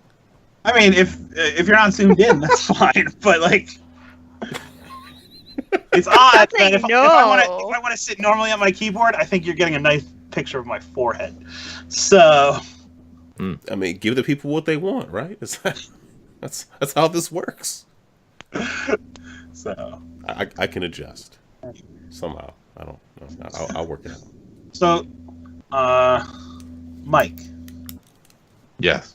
played some Crackdown. I played a very small amount of Crackdown, and Crackdown 3, I felt by the way. Crackdown 3. I felt like I was excited about it releasing. Really? And that seems weird, but yeah. Well, yeah, because I don't get excited about almost anything. Man. So, like, no, I mean, honestly, it makes sense. So, but I was like, whatever, it's on Game Pass. I successfully canceled my Amazon pre-order, so I didn't have to pay any extra. So that's cool. Tiny, I remember you mentioning that you did not do the same. I got a copy. I got a physical. Not only that, Best Buy sent me a steelbook for it. It was crushed, but they sent me a steelbook for it. Hey, look at that. That has happened to more than one steel book that Right. I have. Yeah. Why don't they call them aluminum books? Because I don't know. Steel just sounds more permanent. Yeah, it sounds like a nice Sounds lie to cooler. tell everyone. Anyway, It's I also don't know why I would take the game out of the case it shipped in to put it in there. Like, it didn't ship in the steel case. It shipped in its yeah, normal. they sent. That Yeah, feels weird. And then shipped another case for it. So it's Yeah. kind of like, do you remember Brutal Legend came with that record sleeve that you could put the CD in if you pre-ordered it? I have it somewhere. like a CD-sized cardboard. No, it was a record size, but if you opened it, there was a little spindle in the center you could put the CD on. Yeah, I don't know. But it was this. I have it. So, you know what? Maybe I'll put a picture up later. It's somewhere over there. Here's some. Yeah, it's maybe behind the BioShock 2 Collector's Edition.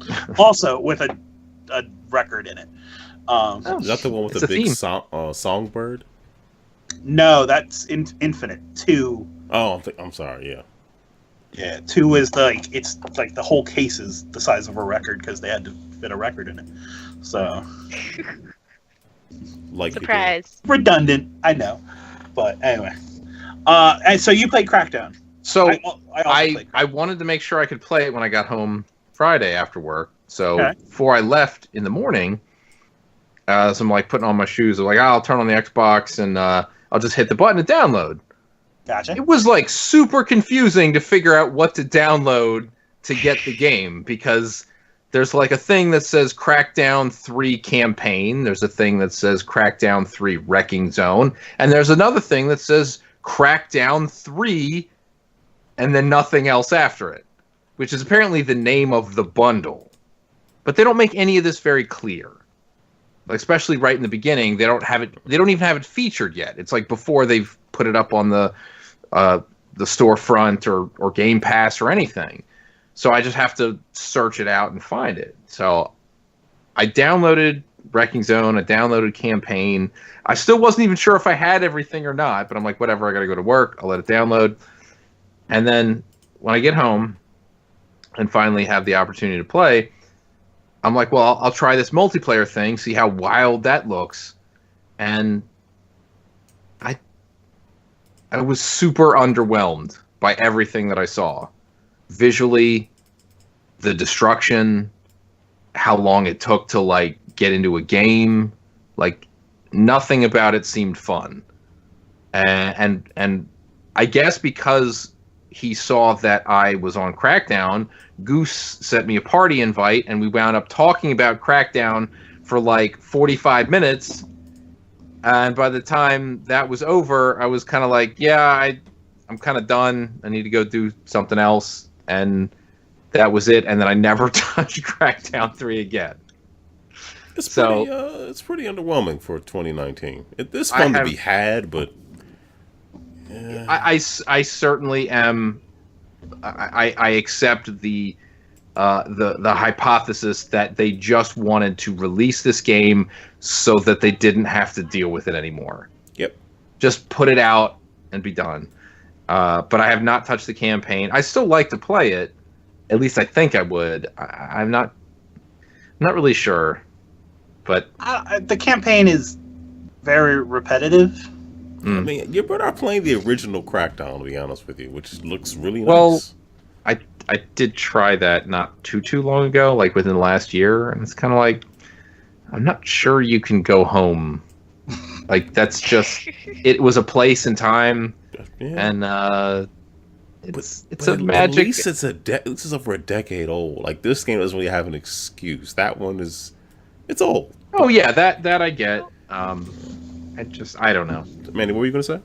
Well, I was gonna say, I think one of the things that it's funny, this has come up in other conversations, is that you always struggle a bit because when a game has its development woes and it gets pushed back and delayed longer and longer, you run into this struggle that in the time it takes you to finally reach launch, other games keep coming out and they change the expectations of what you think you're going to get, because anything that has a co-op multiplayer or a single player story is going to have some impact on what you think is going to happen.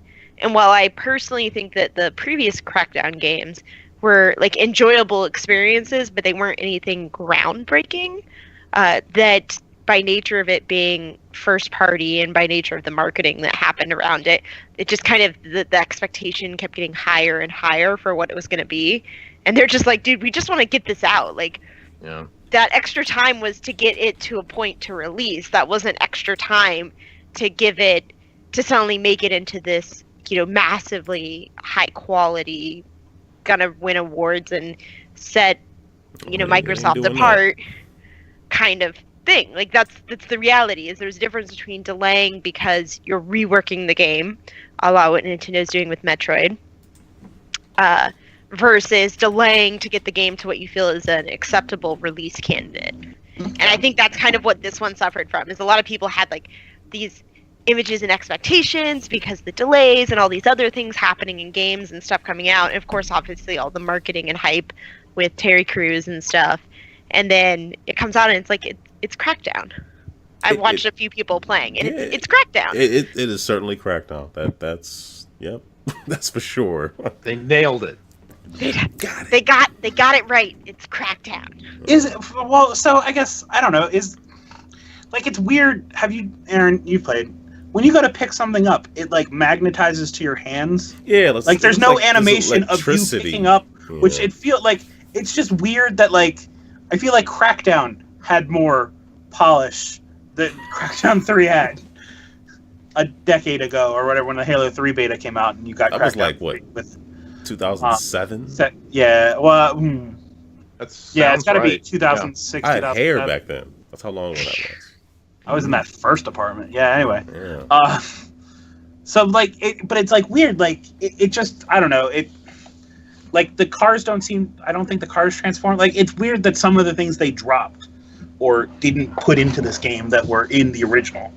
So it's like I agree that it seems like, hey, let's just get this out.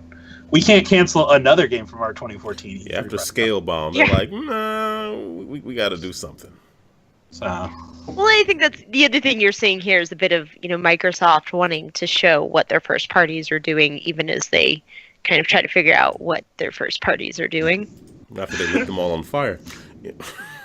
I mean, you're not wrong. Well, I mean, yeah, they're rebuilding them now.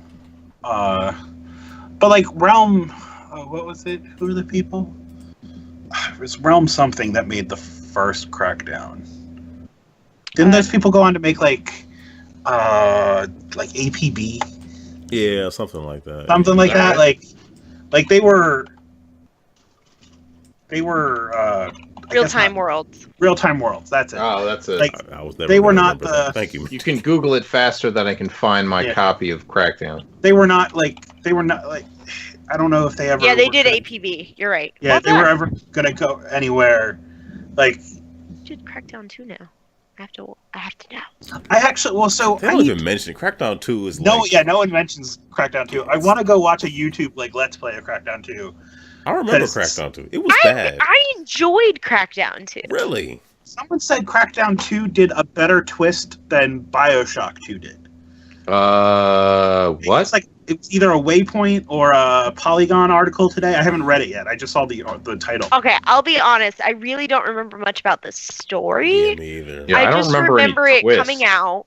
I remember I was still with Gamertag Radio at the time, and so we'd ended up with a couple of review codes. We all installed it, and then we just co-op together playing, and it was like, for what it was this enjoyable experience of running around with your friends, getting in mayhem, picking fights, collecting orbs and that sort of thing. And while I wouldn't classify it as this amazing AAA game in, 2010, at the same time, it was this like enjoyable experience to run through and play with friends. But I also it's part of coming in with reasonable expectations as long as you don't expect it to be this, equivalent of, I don't even know what to compare it to. It's not the next coming of Jesus. Yeah, there you go. As long as your expectations. I remember there were zombies in it. That was kind of like, oh, well, that's zombies, and it was like, okay. But did it address the agency being? I guess it did address the agency being evil, because at the end of Crackdown 1, you find out the agency is like, and so it's super weird that they introduce you're just working. You work for the agency in Crackdown 3. Yeah. You work for the agency in Crackdown 2 also, just straight up. They just stop hitting you over the head with, "Oh yeah, we're evil. Go do this." It was a Windows Phone game that was like a companion game. Gersman mentioned that. It was like a geolocation game where you collect sunlight or something. It was like a Pokemon Stadium, or it was like Ingress before Ingress. Ingress, yeah. But it was a Crackdown. It was a Crackdown. Blazing those trails, right off a cliff. But anyway, so I thought Crackdown 2 continued the agency is evil. It doesn't feel like Terry Crews knows the agency is evil. Well, the weird part at the beginning of Crackdown, Terry Crews dies in this game, and then I get to pick Terry Crews. Did I just watch him die? Oh yeah. Sure. Okay. So it's the opening of the game, so we're fine. I think it's fine to talk about. Yeah, it's crap. They show spoilers, but so it's in this world, there's this created continent in the middle of the ocean that has been essentially attacking all other cities around the world, taking out their power and whatnot. So the agency sends a troop transport of agents to go hey, figure out what's going on, and this essentially they blow up that troop transport, and you get to pick one of them who gets rebuilt by the rebels on this island nation. And then you start collecting your buddy's DNA to maybe regrow them as well. But, like, it's all skills for kills, and, like, he's just repeating everything you remember from the first Crackdown game. Skills for kills. So, also, Terry Crews has a duck for some reason. Like, his whole thing is, like, he's Captain Duck or something. I don't remember. Commander Duck. I mean, I collect rubber duckies, so I can accept this. He has, on his shoulder, there is a logo, and I think his, like, whatever squad logo is a duck. But like a rubber duck, yeah. So, it's super weird. I played through Ernie from Sesame Street or something. Well, like, he says "quack quack, mother effer," since I'm not allowed to curse. Oh no, that would be great if he that was the actual audio. Mickey. Those are the actual words. Yeah. No, he's like quack quack. It's apparently a big part of the story character in Crackdown 3 that he has a duck. I'm like way less interested in this game the more I hear about it. I mean, I don't know. This makes me kind of be like, but ducks. I think, honestly, I was playing with Goose. We were having a good time. And he's like, Aaron, hey, come over here. And I'll be honest with you, hearing those orbs and just seeing the shininess on top of a building, I was like, orb. Orb. have to get I remember collecting the orbs. That's still fun. The placement is terrible for them, by the way, but it's still fun. That's partly what I was worried about as well. But also, they built a hierarchy on this island or whatever that essentially, like, they should have just wholesale stole the system from, like, Shadow of Mordor. Because, like, it's like, hey, you have lieutenants and you have to beat them to get to captains and blah blah blah. But, like, you don't get any of the, like, depth or flavor from Shadow of Mordor, even though they have the same structure. Yeah, I saw that screen and went, yeah, there's nothing behind that. But as many times as they said, this game isn't shaping up the way we want, we're going to delay it another yada yada months, it's kind of like trying to do something that would have taken even longer. The game would not be out today if they decided to implement something like that. I'd be okay with it. But they wanted to have it behind them. I'm also not a Microsoft. Yeah, I'm not a Microsoft. I think stakeholder. They wanted it to go away. Well, they wanted it to go out, and I think it is one of those downsides. And I feel like I see this a lot in games companies, is that sometimes they get so invested and they talked about it publicly so much that they just can't let go and just kill the project. They can't. I get why they. Yeah. Well, it's a PR nightmare when they do. Yeah. I mean, even Scalebound was like, oh, and as it turns out, it was like, yeah, but what we saw looked like flaming trash. So yeah, maybe it's fine with headphones on. But yes. Yeah. Well, yeah, it's the one downside is sometimes you look at it and be like, think about what you guys could have done if you'd just been willing to just like be done with it 3 years ago. Just said, you know what, guys, like, how much more money would you have saved that could have gone into other development? Yeah. Well, Microsoft Game Studios lays off a development studio 3 years ago. That's what happens there. So yeah, it like at some point they look at the numbers and they say, does it make more sense for us to just make sure this releases with spending the least amount of money possible, or to just cancel it and get absolutely nothing other than more negative press? I don't know. See, it's a back and forth. You have to weigh both. Right. I'm sure they did. I'm sure that's how they got to this decision. Oh yeah, but it's one of those where you look at it where it doesn't sound like you guys are very impressed. So hopefully the turnaround is that it does well enough, or that the expectations were set well enough that we don't turn around and hear that the studio has been closed, considering the sheer amount of layoffs that have been happening. Yeah. I don't know if that's going to happen. I mean, I think this game was sent to die. Like, I don't. Well, yeah, the game was. The question mark is what does that mean for the studio? Well, they're trying to build up for the next generation, so I mean, they've already. Yeah, maybe they're all working on something else. But it's this is like the janitors working on this. Like this isn't a Microsoft. Like, Sumo Digital isn't owned by Microsoft. No, they're not.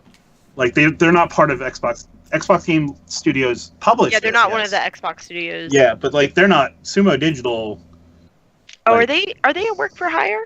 Yeah, they're like every time I think of Sumo Digital, I think about like Sonic All-Star Racing. all the ports that they did back, like they did the split second port on PSP, Sonic All-Star Racing on like mobile. They did the BlackBerry version of Sonic and All-Star Racing. Oh, so Like- they're the dev studio that's actually in Game Dev Story that takes on the projects just for a little bit of money until they have enough to make their own game, and then eventually their own console. Until they get. I just don't think they've ever gotten to that They last did part. at Dead Island 2. Yeah. Okay, yeah, no. All right, they're a work for hire. All right, Yeah, that's they a worked little on bit different Disney then. Infinity. They worked on Snake Pass. They were like, Well, usually, unless you're a studio that just really enjoys doing work for hire, and you build your reputation, as you said. Like the goal here is that you get enough work to build enough, to let you capital to let you turn around and make your own games. But like, look at like if you go to Wikipedia and look at their list, they've been doing this for a while. Well, the other thing is if you build proficiency there and you're making enough money, Yeah, like they come in and do parts, like, and that's like what they did on Disney Infinity 3.0. They worked on part of it, and they're a work for hire team. So like they're working on Team Sonic. They're supposedly working on Dead Island 2 if that game ever comes out. All I remember is previewing Dead Island, and they're like running you through. This would have been at E3. They were running you through kind of like a crafted demo. So you had 3 people playing in one of the devs, and they're like, "Okay, here's which character each of you are, and what your like specialties are," and they're like wandering you through, like showing you the path through this very crafted demo. And then at one point they're like, "Okay, we need this. Where's this person?" And I'd like wandered off down the alley. I was nowhere near the crew. And I'm just like, "Oh, I'm supposed to be somewhere? Hold on, let me come like trucking back 5 minutes later." I'll be right there, guys. Don't worry That's about all the I remember zombies. from Dead Island. That's all I can tell you. Is I just remember seeing that like behind closed doors demo at E3, and I'm sure that they were just like, "I hope this person leaves now." Okay. I have to do this demo for the 40th time today. Yes. It's And gonna then be like awful. one person wanders off, and they're like, "Okay, most of everybody follows instructions." Okay, Yeah. guys, there's gonna be a zombie on the left. It'll be fine. We'll be fine. Wait, where's our tank? Our tank's not here. Okay, Mike, you got anything else? Not really. The rest of it's just piddling stuff that I usually like. Little Rocket League, little Blackout, little Titanfall, little What about- poker. Did you look at the changes they're making to Black Ops? Yeah. There's they made significant changes to the map, added a lot more buildings and things, added some more weapons that weren't in the game before, like a ray gun, an MP40. It's like, ray gun. yeah, it's weird. I don't know. another ray gun from the zombies mode. I think so. Or Yeah, like I don't think vaporizing anything people is ray new. gun. I think all the stuff that they're bringing in is just, we have assets from other modes. Let's just add that. Gotcha. Here. Yeah. Until we go free to play. Anyway, at some point. Hey, that'd be all right Yeah. too. If they ever do. But I mean, the thing with Call of Duty is, I know when they start ramping up and eventually release 2019's Call of Duty, they will not give a flying leap about anything in Black Ops 4 anymore. It's history. Unless this year, like if rumor is Modern Warfare 4, if that comes out and it flops, kind of like Infinite Warfare did, one, Right, I think Infinity Ward is going to be in serious hot water. But otherwise, like when that happened, there was like another big push for Black Ops 3 at that time. They're just like, lots more zombie maps. They did a second season pass, didn't they? Right. So unless that happens again, I think like whatever is in Black Ops 4 is just a 1 year, that's it, whatever. Whereas PUBG, Fortnite, maybe Apex Legends, we'll see what kind of long-term legs it has. Like all these games are just like, yeah, that is the game.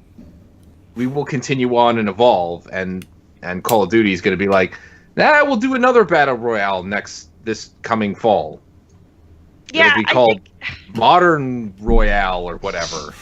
Dun, dun. Royale with cheese. Well, isn't that part of their struggle? Is the yearly releases just means that they're consistently in like, oh, something went wrong with this release. Well, we'll just change resources over to last year where there's still like a gigantic number of people playing. Everybody else is like, well, we put out this game, so we have to commit to it. Call of Duty's like, no. Have to, so, Well, yeah, if it makes sense. Like, I have, other than once they announced that it was going to happen, I have not heard anybody say a single thing about Battle Royale in Battlefield V. Isn't that supposed to be coming out soon?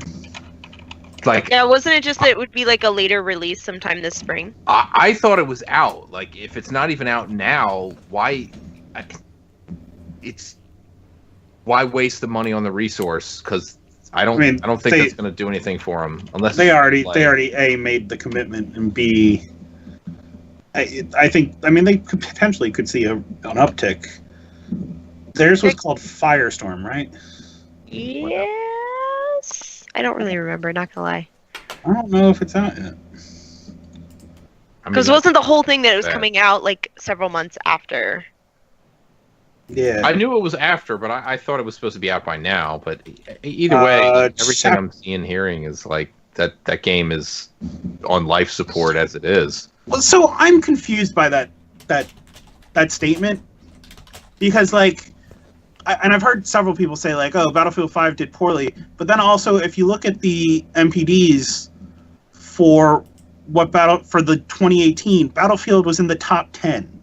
Who was playing Battlefield? I don't even like that. Like, I'm like super confused at like, cool. Either we're saying like the whole, and granted, I understand digital and like but they at least are like a bellwether for like how we're doing. And this game made top 10 in physical sales, and we're saying it's still doing terrible. Like, how is that possible? Yeah, I don't know numbers. I just know sales, and I saw just today.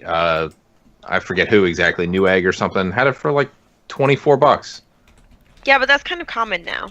Yeah. Oh, sure, like sure. In the sense of like a game comes out and within a month or two. Sometimes within a week, a game will drop. Yeah, for sure. And the faster it is, the indications are it's doing poorly, poorly than expected. Like Black Ops 4 has been $30 a bunch of times already as well, but I hear kind of conflicting information about that, whereas I don't really hear a whole lot of positives about Battlefield 5.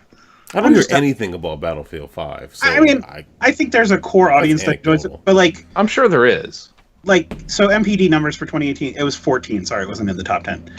Like, it outsold Dragon Ball Z Fighters, which had the whole year to sell, versus Battlefield, which had 5 weeks in 2018 to sell. That just makes me wonder what the expected target audience is for an anime fighting game that has a history of releasing garbage. It's outsold Super Mario Party. Oh, wow. Pokemon Let's Go Pikachu. And Eevee, because I think that was 20. Well, I mean, for a multi-platform game versus a single-platform game, it's not that shocking. And nobody likes Pokemon anyway, right? Yeah, I know. They're the worst. Just a tiny nothing franchise no one pays attention to. It's hard because I'm trying to find some numbers, and the hard thing with like MPD as well as if you look at some of those is typically that's only physical retail sales. Yeah. So considering how much digital, Walmart, right? Yeah, there's a lot of caveats around that. No physical, no Walmart. So it's still North America only. It's still a bellwether for like. That's the second time you said bellwether. I didn't want to say bellwether. It's a fun word. It's a good word. Apparently, it's still it should be an indication of, and I think they came out and EA said during their sales, it sold like 7.8 million, but they had anticipated it was going to sell 8 something. Your game sold 7.8 million copies. Well, that's like what was just to, I guess, frame this a little bit is if you remember was it the first Tomb Raider? Tomb Raider, yeah. Oh, that was. Yeah, where they're like, oh, well, it did fantastically. It sold so well compared to what you typically saw for those types of single-player games. And they're like, well, it didn't meet expectations, so therefore. So, like... What were expectations? Well, and that, I guess that's the question. It's one of those things where it's hard to say. Because even if you say it sold 7 million copies, like, all right, 7 million copies, even if you say that part of that is at a reduced price, like, okay, it's not a full $60. It was on sale. So, but then you sit there and say, like, that's still some bank. Yeah. But I like, but also when they reported on their earnings call, that's sold. So like that ignores anyone doing like EA access or any of that kind of stuff. I don't know. I understand why you make games and you have to realize like the cost for development versus what the return on investment is going to be, and if it's not like a 10-to-1 return, why even do it? But like, come on, it's like I think a lot of people at the end of 2018 were like, Battlefield's like, oh, that game really stunk. Like, no, it's like that's not a realistic narrative that I think people are having. Well, maybe not, but like as you already stated, if whatever they're putting into it, they say.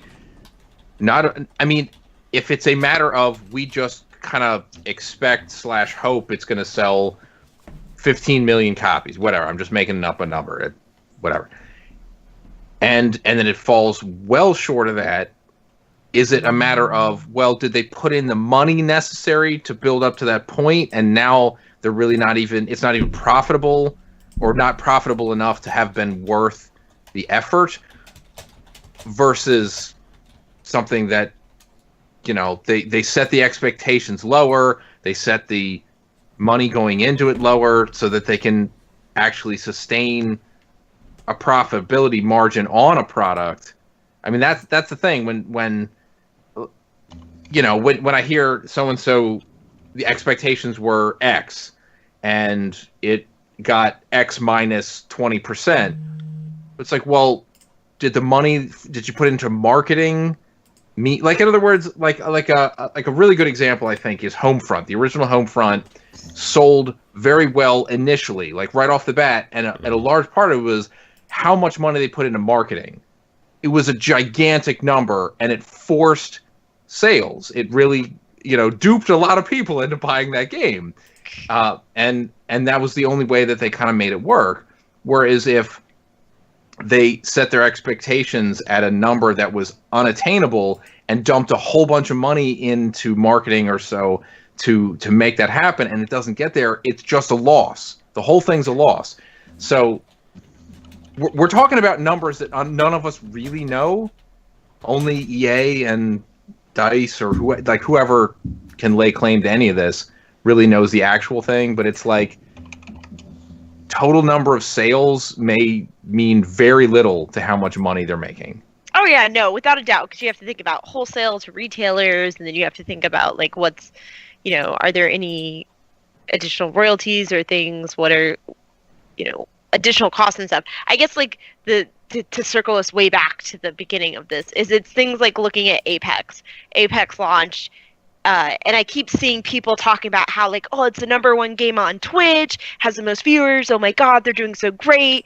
Fortnite and PUBG need to reinvent themselves. And I'm going like, okay, wait, hold on, guys. Like, I'm not saying that it's not good that they have this big visibility and people are playing it. Mm. It's also a free-to-play game. Yeah. And being visible and being #1 on Twitch and having people play it doesn't necessarily mean that people are spending money on it. Right. And that is very true. And if you look at, you know, I just remember that specific statement, somebody saying that Fortnite needed to reinvent itself. I'm like, you do understand they're still making hundreds of millions of dollars. People always get so hyperbolic. Like January alone, I went in just for fun, looked up like the mobile sales numbers, and granted, it's a fudgy number, it's an estimate, but they made like $250 million, maybe something like that, just on iOS. You don't even get like their Google Play numbers because they didn't go through the Google Play Store, and that's not taking into account all of the other console and PC platforms. So it's one of those where I just like it the same way, you know, you're right, we're kind of making all these estimates about numbers about, you know, Battlefield 5, but I look at it and go, you're right, we don't know what the numbers are, but just because people aren't talking about it, and maybe it's not in the top 10 on Twitch, doesn't, like, I don't immediately jump to that it hasn't done anything or that it's not making some degree of money for the company. And I guess, like, maybe that's the internal thought process of, like, well, I don't want to go from one extreme to the other, but it's just sometimes really crazy, because you're like, you're right, you know, Battlefield 5 didn't meet projections. EA had to decrease their earnings estimations because it didn't sell to the level that they expected. That's obviously an indicator. But then I also know that if you look a lot of times, what are the expectations set by senior executives and leadership and CEOs at a company for their board and their shareholders doesn't always really match to what the oftentimes more realistic expectations are of the teams working on the games. Right. What the market can bear versus what they feel they should be able to earn. Right. Two different. If an executive and a development team are like on totally opposite ends of the field for what each one thinks makes sense, that's a big problem for any company.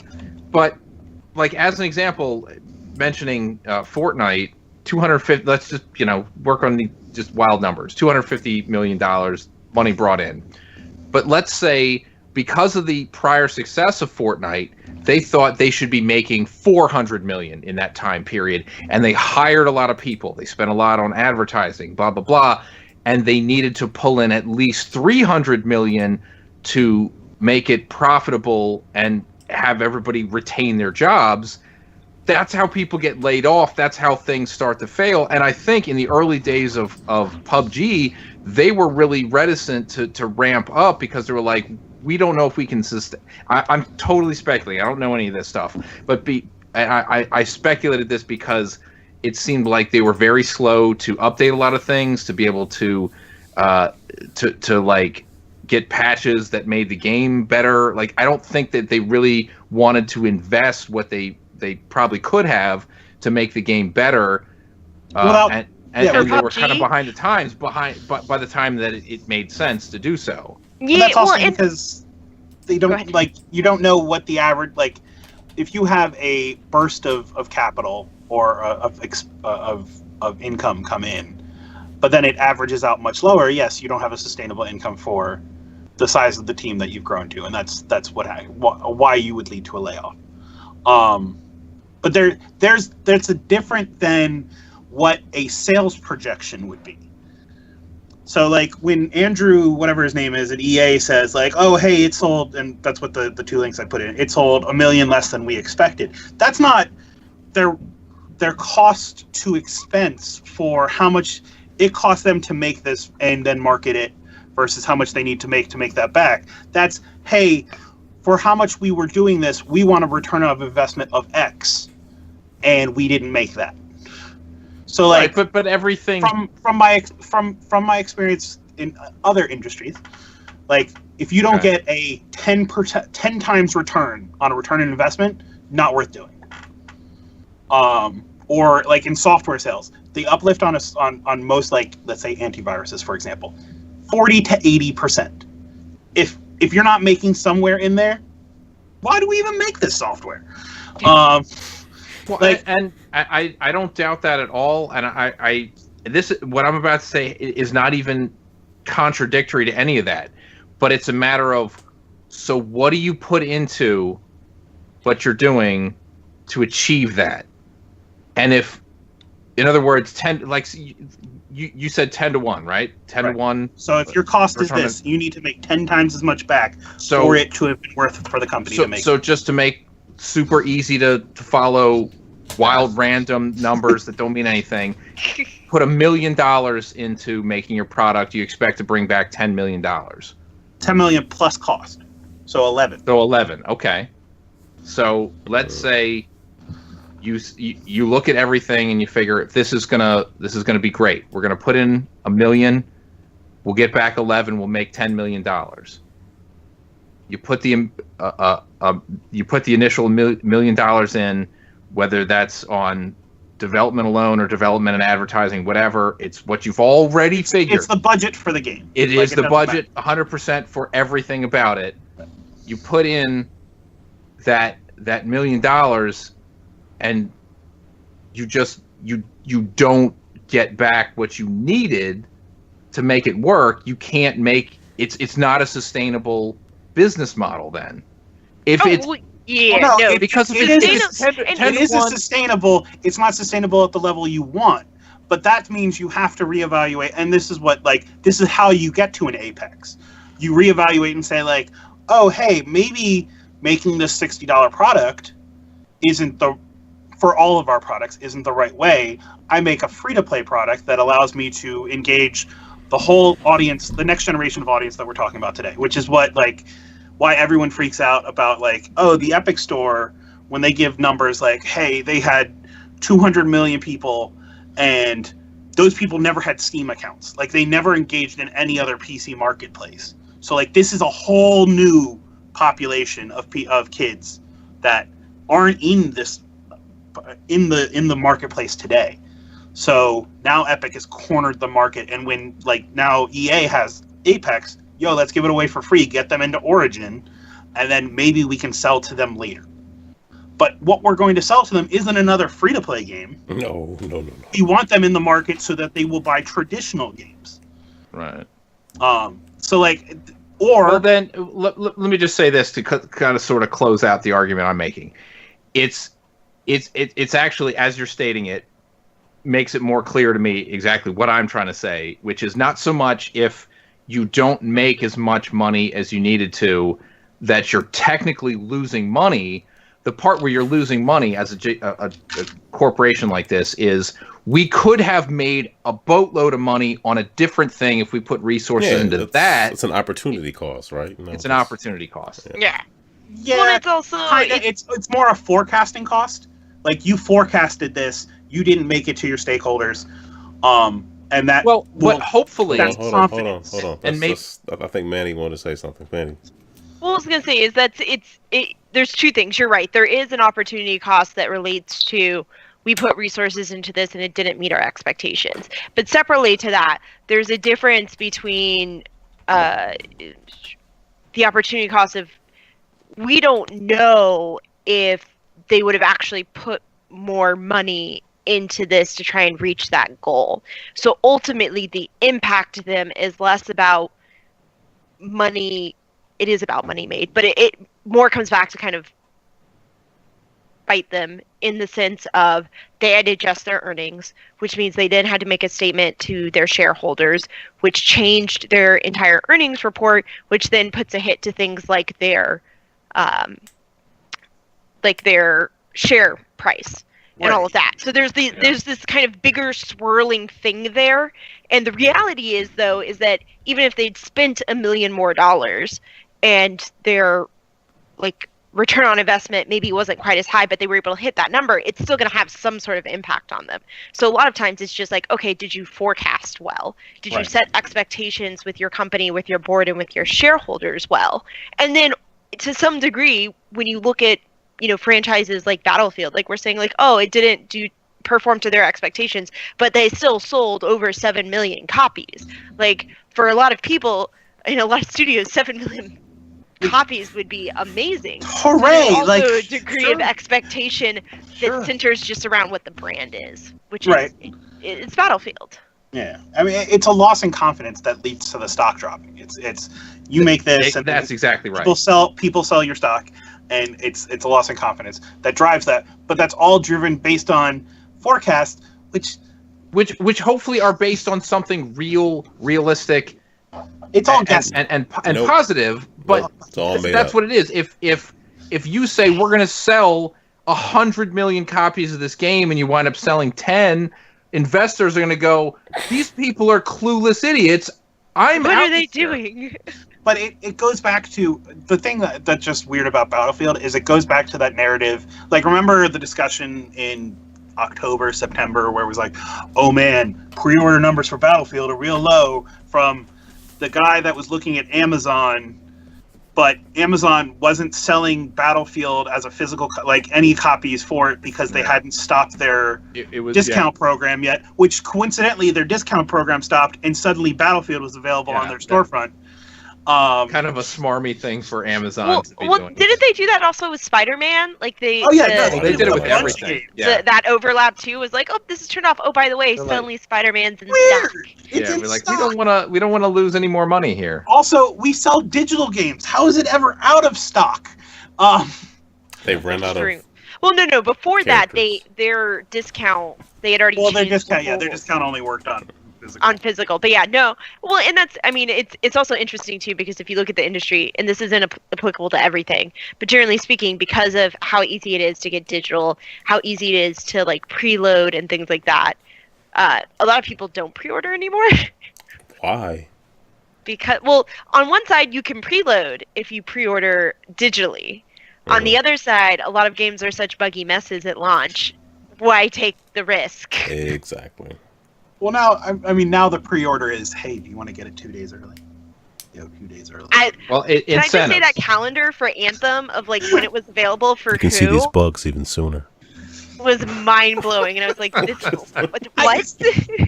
See, man, I'm EA apologist, especially today. Oh, I don't. gosh. The Anthem thing wasn't that I didn't think was that like.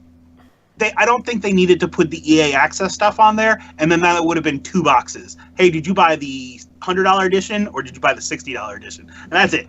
How about advertising a day one patch when your game has been out for almost a week? Been out for a week. That's a whole. For people who gave you more money to play right, it. that's messed up. The whole like banner of light thing or whatever. But like, if that was just bad messaging. If they had just said like, "Cool, hey, if you're in EA Access, the regular rules apply to you. If you're buying a copy of our game, if you bought the banner of light, you get it Friday. If you didn't, you get it Tuesday." Oh yeah, it's just like the concept that they had to make that chart and like break it out was like, come on, guys. They effed themselves on that. Like, there was no reason. Like, anyway, The marketing I'll also be department honest. failed. Here we go. I'll be honest that like I get the frustration with day one patches, but I also understand that there's timelines for you to like submit to first party. So like, hey, we have to get this one in to make our launch date, but then we get like an extra 2 weeks to keep working, and maybe because it's a patch at that point instead of the full game, we can submit that and it'll be ready by launch Couldn't day. they have called it something else when people gave them more money to play it early? Let's not call this patch coming out the day one patch. Let's call it like, call it hey, patch. We have our patch coming out that's going to fix some of these bugs that you're playing with or whatnot. Yeah. Because calling it day one is like, hey, everyone who got to play it a week early because you gave us extra money, middle fingers in the air. You're not wrong, but I think part of the issue with that is because day one patch was the term that was used for a long time before we had these early access things. Right. So it was always like, don't worry, guys, the stuff you're hearing about in the reviews that are going live, it'll be fixed by the time you get your copy. Maybe. Unfortunately, that's not how it works anymore because there's such a thing as early access. How did we get on this topic of Battlefield 5 anyway? Who started this? I think Mike asked about the Battle Royale going in Battlefield 5 because he was talking about Blackout. I asked him about the changes to Blackout, and so that's how. Well, let's move it along. Anyway, so I'm going to tell you about a very exciting game that you could probably play right now. Called Mass Effect 3. I've heard of this. Can probably play right now. Are you probably sure? Right now. I don't know. Well, if you turned into my stream on Saturday, maybe you don't want to. So I'm trying to. I played through 2 last week or whatever, and I wanted to play 3, but there's like updated texture packs and whatnot on PC, and there's a different controller mod for it too, and apparently the texture pack and the controller mod can have some problems together. To the point where, for example, I got to everything was fine for the beginning, and then I get to the Citadel, and I'm talking to Dr. Chalkwiz, and her face is just pitch black because none of the textures, and her hair has now disappeared. That she kind of looks like a skeleton but burned. And my chat really pointed this all out to me because there were texture issues that were going on with. The shader mod I was using versus the texture mod versus the controller mod had overwritten some textures. So after many attempts, I hopefully have got it right. Maybe I'll be playing it again. But Mass Effect 3 is still an awesome game. But getting it working today on PC and looking nice is maybe a little tough. So, other than that, I played Crackdown. I played Apex. Hey, yo, I made champion. Well I done. got carried at the end. I died in our last encounter, but my other two guys made it work. So, and then Tetris 99. Like, I haven't played anything else. I looked at the marketplace today on Switch to see, like, hey, anything cool come out recently, and then I just went back to Tetris 99 because that game's great. Like, I keep playing it and I keep enjoying the heck out of it. It is a fun game. I still have not won a single. Like, I have not gotten number 1. I got number 4. I took a screenshot of that. So I still haven't won. it's but it's a lot of fun. So anyway, so that, and then Crackdown. I don't know, like, it's repetitive, but I've been playing through Crackdown. It seems okay. I got a bunch of It's achievements. not awful. It deserves the 5s and 6s it's getting. I mean, to me, Yeah, like, it's yeah, not like awful. middle of the road kind of stuff. Yeah. Like, so we'll see. Aaron, what about you, buddy? I'm playing some Minesweeper Genius on the Switch. I don't want to play Minesweeper on Windows. I've never understood that game. I know the numbers are trying to tell you the positioning of a mine so you would avoid it, but just Minesweeper and I just never got along. Okay. This seems almost like Picross in reverse, but you're still looking for mines, which might be how Minesweeper is anyway. But I like it. It's just ramping you up slowly. Then I'm sure it'll get brutally hard, and I'll throw my Switch on the floor. But until we get to that point, I'm having a good time. We talked about Crackdown 3 already. I played some Wargroove today. I went through sort of like the first 2 like epilogue missions or whatever. I like that game. And this is from someone who always thought they should be playing Advance Wars on the GBA, but never really did. Even though I tried, but never like really clicked with me. But the Wargroove is essentially a lot like Advance Wars. I don't know. You've played it too, right, Tony? So I have. Yeah, it's medieval Advance Wars. okay, that's exactly what I thought it was. I'm enjoying it. I'm having fun with it. So that's pretty cool. Started playing Treasure Stack on the Switch as well. I don't know if I'm playing it wrong. It seems Is there like such a thing as playing a game wrong? Oh, you're talking to the master. Yeah, you haven't. Yeah, Aaron plays games wrong quite regularly. It seems like okay. It's kind of like you're a little character in like a rectangle, and there's these colored treasure boxes falling down from the top. Now the one item you have at the beginning is a grappling hook. You can shoot the grappling hook up and pull down the boxes faster. Instead of, like in Tetris, you can just make it drop, but you have to actually grapple it and then pull it down. Or you just wait till it gets down. So you would think like, oh, if I stack 3 blue treasures, they'll unlock. No. You have to have a key. And the keys will just randomly appear as well. But the platforming part is you can like pick up different boxes and put them on top of other boxes and pick up boxes and then like sort of drop them beneath you to give yourself some height to jump up to other boxes. But then if the keys don't come frequently enough in the colors that you need, you just end up filling up the whole, like all of the whole thing with a whole bunch of treasures you can't open up. So I'm thinking like, is it me? Is it the way I'm playing? Or I feel like there's not enough keys to really make progress. And it's frustrating. And I don't like it. And I want to like it. Because it seems like, oh, this is going to be great. It's going to be fun. And I'm like, what am I missing? That's when you just say, time for me to play something else. Well, I'm asking other people who, well, that's probably the answer too. I'm trying to ask other people who played it. Like I asked DCD, like, am I doing this wrong? Like what? I need somebody else to try it out so I can like pick their brain. Like, is it just me, or is it just like there literally are just not enough keys to unlock all this crap? So I don't know. They're messing with your mind by doing that. They really are. It's working. It's very effective. It's working. I also want to tell you that because you mentioned Minesweeper, I went and looked up Minesweeper, and now I'm playing Minesweeper. So You're welcome. I forgot how addictive this game could be. So I never really understood it, so I just stopped trying to play it. To me, it was the only purpose for Minesweeper was trying to kill time at a job that involved nothing but waiting for the phone to ring. Oh, Or man. playing Minesweeper, coincidentally. What else? Mike, you'll be able to talk about this. I played some Road Redemption on the Switch. Mm-hmm.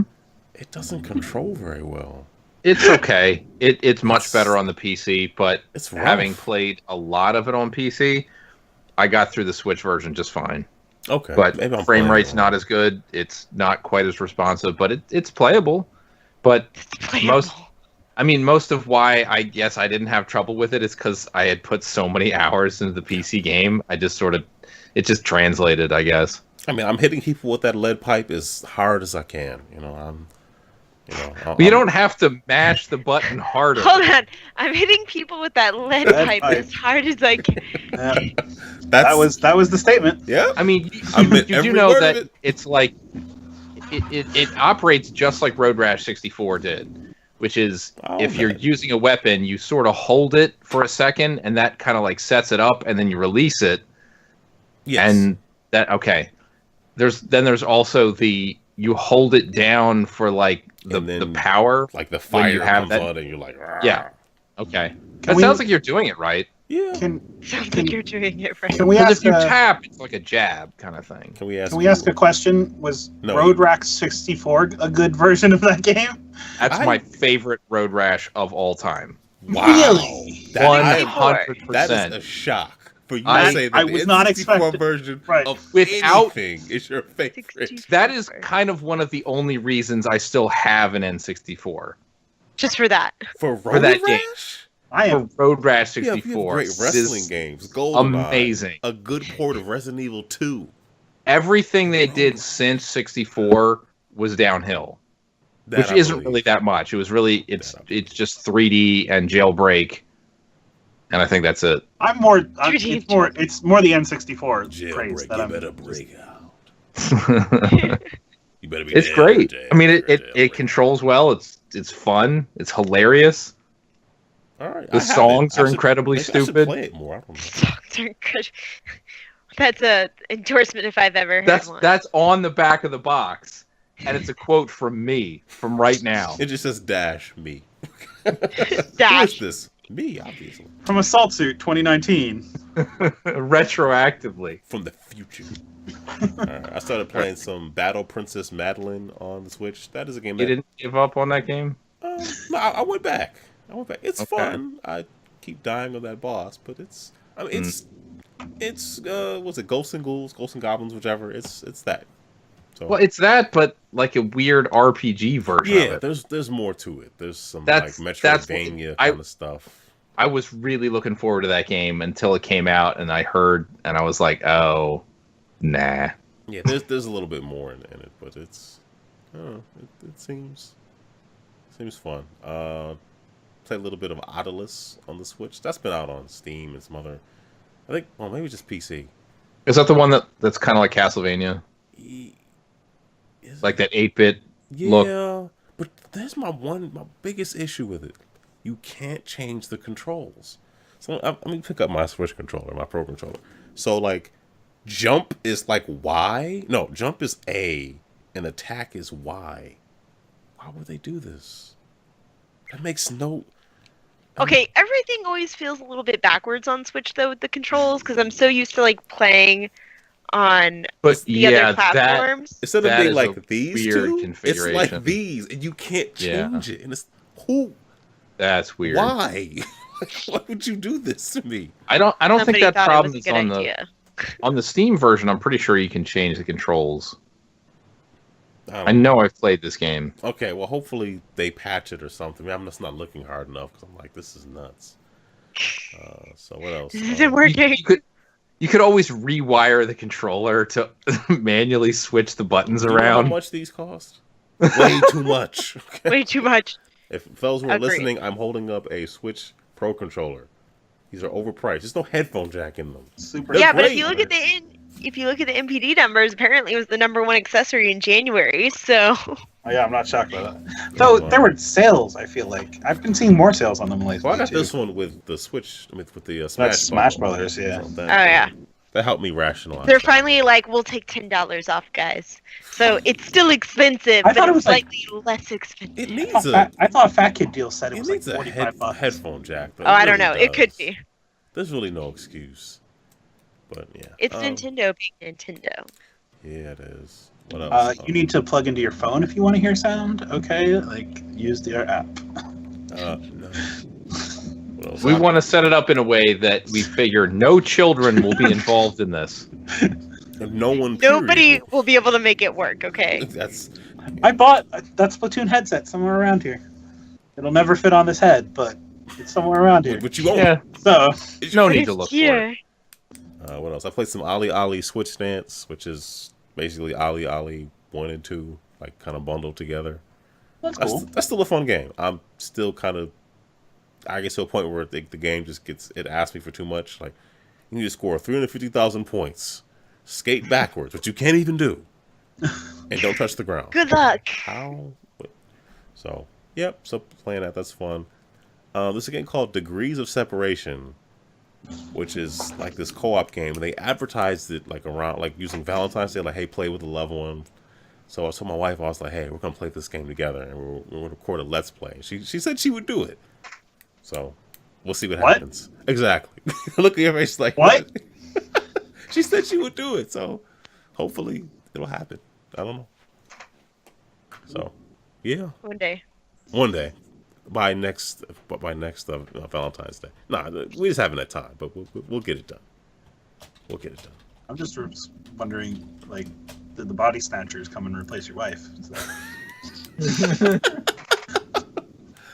You know, It happens. I'll keep a lookout. If I go upstairs, she goes, then I'll know that, you know, obviously something went wrong. So yeah. What else? Oh, I play a little bit more of Dragon Mark for Death, and I still can't beat that first boss, which I find kind of frustrating. So yeah. Ted, did you go back? Haven't. Again, every time I pick up my Switch, it's Tetris. I should play something else. Like, I tried to start that mech demo, whatever, the one that came out after the Direct last week. Yeah. Yeah, I forgot the name of it. And I was like, Demon something? Demon Yes. Mishinama or something like that. Demon Machina, maybe? and they wanted me to Yeah, there you go, customize a Machina. character, and I was Demon like, Machina? or I could play Tetris. Or I could play So- Tetris. So it was back to Tetris. So, but anyway, Yeah. So that's pretty much the stuff that I played. okay. It's getting kind of late, so we're going to just run through these things real fast. Reggie's retiring. That kind of sucks because we all like Reggie. Good night, sweet prince. I know. How old is he? Does anybody know? I don't know, but he's retiring, so he has to be like, I don't know. All I can think is, imagine being able to just like go out like that, like end your Yeah. career with a thank you message on the Nintendo of America account. Better to retire with a Switch than retire with a Wii U. Yes. That much I He can gets say. to sit here and be like, I get to go out when Nintendo is just like breaking records and, Yeah. you know, on the up and up, sales pouring out. Well, the Virtual Boy didn't sell real well. We got you this broken gold watch. You know, good luck. We hate you. You know, but yeah, that's Reggie has. You know, he'll be missed.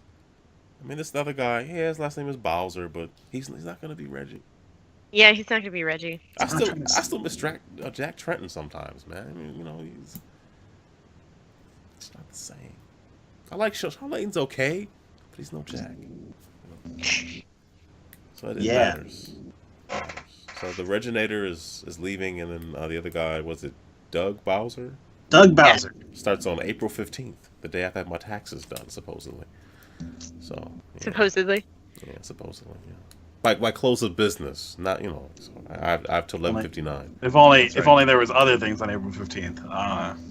Oh yeah. I can't. You have like 3 friends that have birthdays on that day. That's true. Yeah, but none of you are Reggie, so I don't know. I don't know. Wait, If you who's were the Reggie. third? Yeah, good question. Who was the third? I mean, I know 2. I don't. Yeah. I don't know if we want to go into this star. He's passed away since, but one of your former co-hosts. Oh, For some reason we were Facebook friends. really? Yeah, wasn't it Jeremy? Oh, I didn't realize. I'm not gonna say Jeremy's last name. So I didn't realize his birthday was on. Okay, wow. Facebook reminded me for several years. And I was like, this is kind of creepy. Well, Facebook is kind of creepy sometimes. Yeah. Sure. So, Wow. But- yeah. All right, way to bring the show down. Yeah. I mean, you asked, and I answered the question. Let's see. There's a rumor that Scalebot is coming to the Switch. That seems nuts, but So I saw this as a possible alternate. Project Hammer. Yeah. Just as likely, probably not, but I'm still But it waiting could for them to happen. use Stanley the Bug Guy in the game again. Like, what are they doing with Stanley the Bug Guy? Put him in the game. Put him in Smash. He has a little gun that shoots out the stuff that kills bugs and probably you. You know, isn't he in Smash? that's like a trophy or something. Or I thought he was a cis character. But maybe he might be. I need to play Smash again. It's been a while. Let's see what else. There's some rumors about Game Pass and Microsoft exclusives coming to the Switch. Yeah, I'm a little confused on how that's gonna work. Like Ori and the Blind Forest on the Switch. I don't So know. I was reading it, which basically it has to do with that Switch wouldn't have the power to run a local program file for Xbox games. Okay. So it wouldn't be like cartridge, but if they did it through Game Pass as a streaming service, technically it would just be able to have the ability to connect to the cloud and process separately. So if you remember, there was that test a couple months ago, I think, of streaming Assassin's Creed to the Switch in Japan. Okay. So I'm assuming that it would like lean into that sort of technology so that you wouldn't have to have the games installed directly onto the device. They did it with RE7 too. I was gonna say Capcom's doing it with RE7 on. Yeah. I couldn't. The only one that like sticks out of my mind is like I remember in Japan they're seeing the article about it. So I'm assuming that that's like the logic here. If it happens, you know, obviously it's a rumor, no guarantee yet.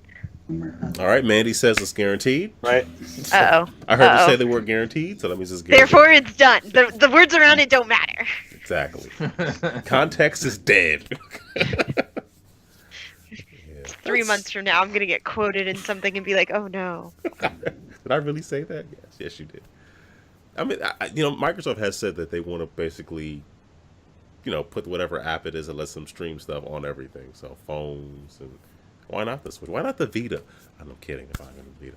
It's stopping its production soon. Yeah, why not the Switch? Because Nintendo's like, hey, we like selling games, so if you have the ability to play games through a separate marketplace that we don't get any money from, why would we do that? Yeah. Why would we allow that? I don't know. The ArenaNet thing, I don't know much about. I know there were layoffs. I don't know any detail. What happened with ArenaNet? I don't believe they've announced the final, but at least one project was canceled at ArenaNet, and the people that were on that project are anticipating that they will be part of. What was I reading? ArenaNet's like 200 or 300 people, and they're talking about between 80 and 100 people in this layoff, if I remember correctly. Well, NCSoft, didn't they just close... WildStar Carbine. Yeah, Carbine. So NCSoft is the parent company over ArenaNet. So I wouldn't be surprised if there was a canceled project or something that this would sort of be the end result. Don't like it, but I mean that's part of it. ArenaNet has a lot of, or NCSoft has a very interesting history. They have plans to lay off. I don't believe they've announced the final ones, but around 400 people work, and it's estimated between 180 people will be laid off.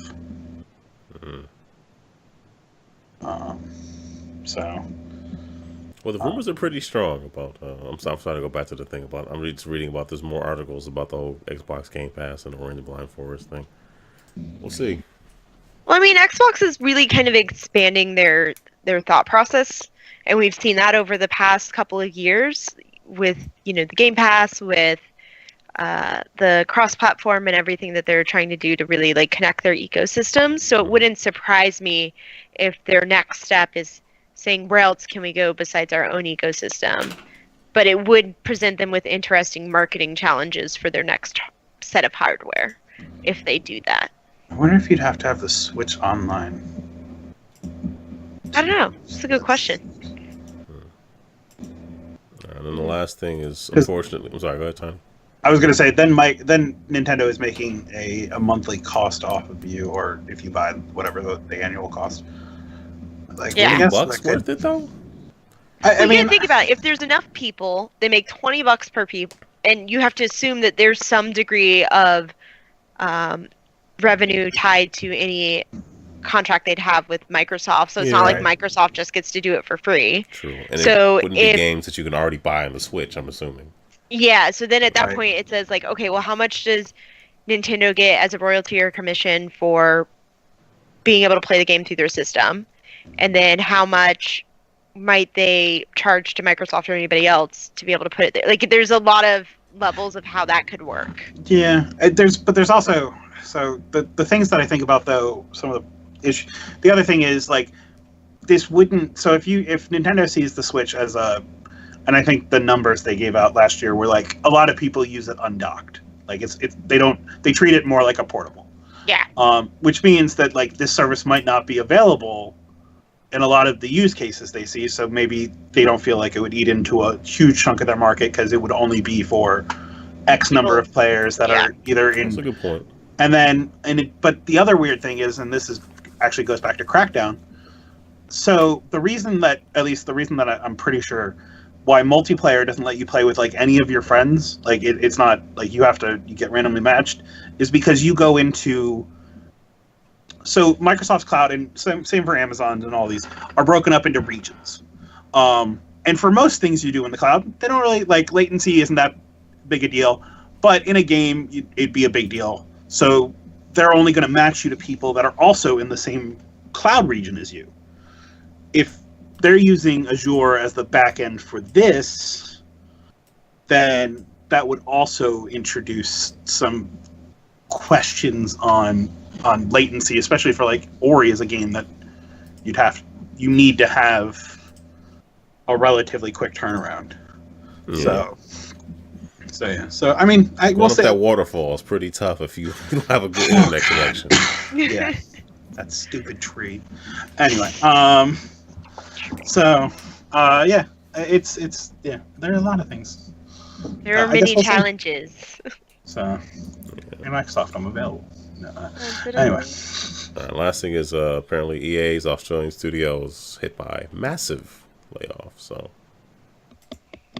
this is like the unfortunate thing when earnings reports come out is like if they don't go as well as you like, then suddenly like the weeks after are just filled with like, oh no. Or if they go super well and you still lay off 800 people. That's true. You could be Activision. We made all the money.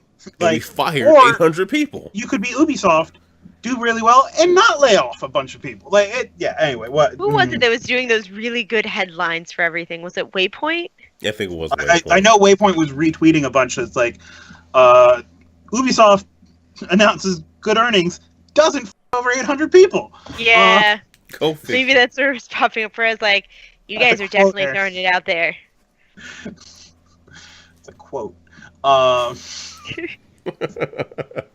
didn't say it. Right, it's a quote.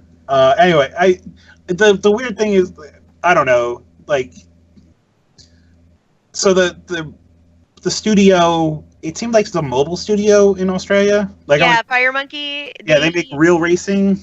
Yeah. I don't even know that. The Sims Free, like, Need for Speed. I know. No I remember Limits. Real Racing, like when the iPhone was kind of like games were starting to come on the App Store, and like, oh, Real Racing was something that like a lot of business people I knew played because like they could do it while they were waiting for a plane or whatever. Yeah. But, like, I haven't heard anyone talk about that series in probably years.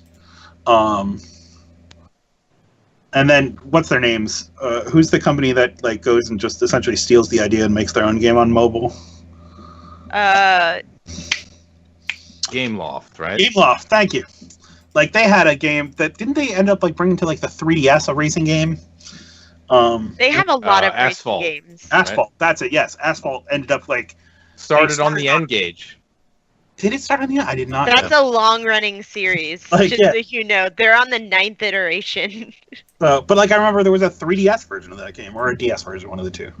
It was a DS. Yeah. So like, I don't know. It's like it sucks. I guess I also don't know what these people were doing.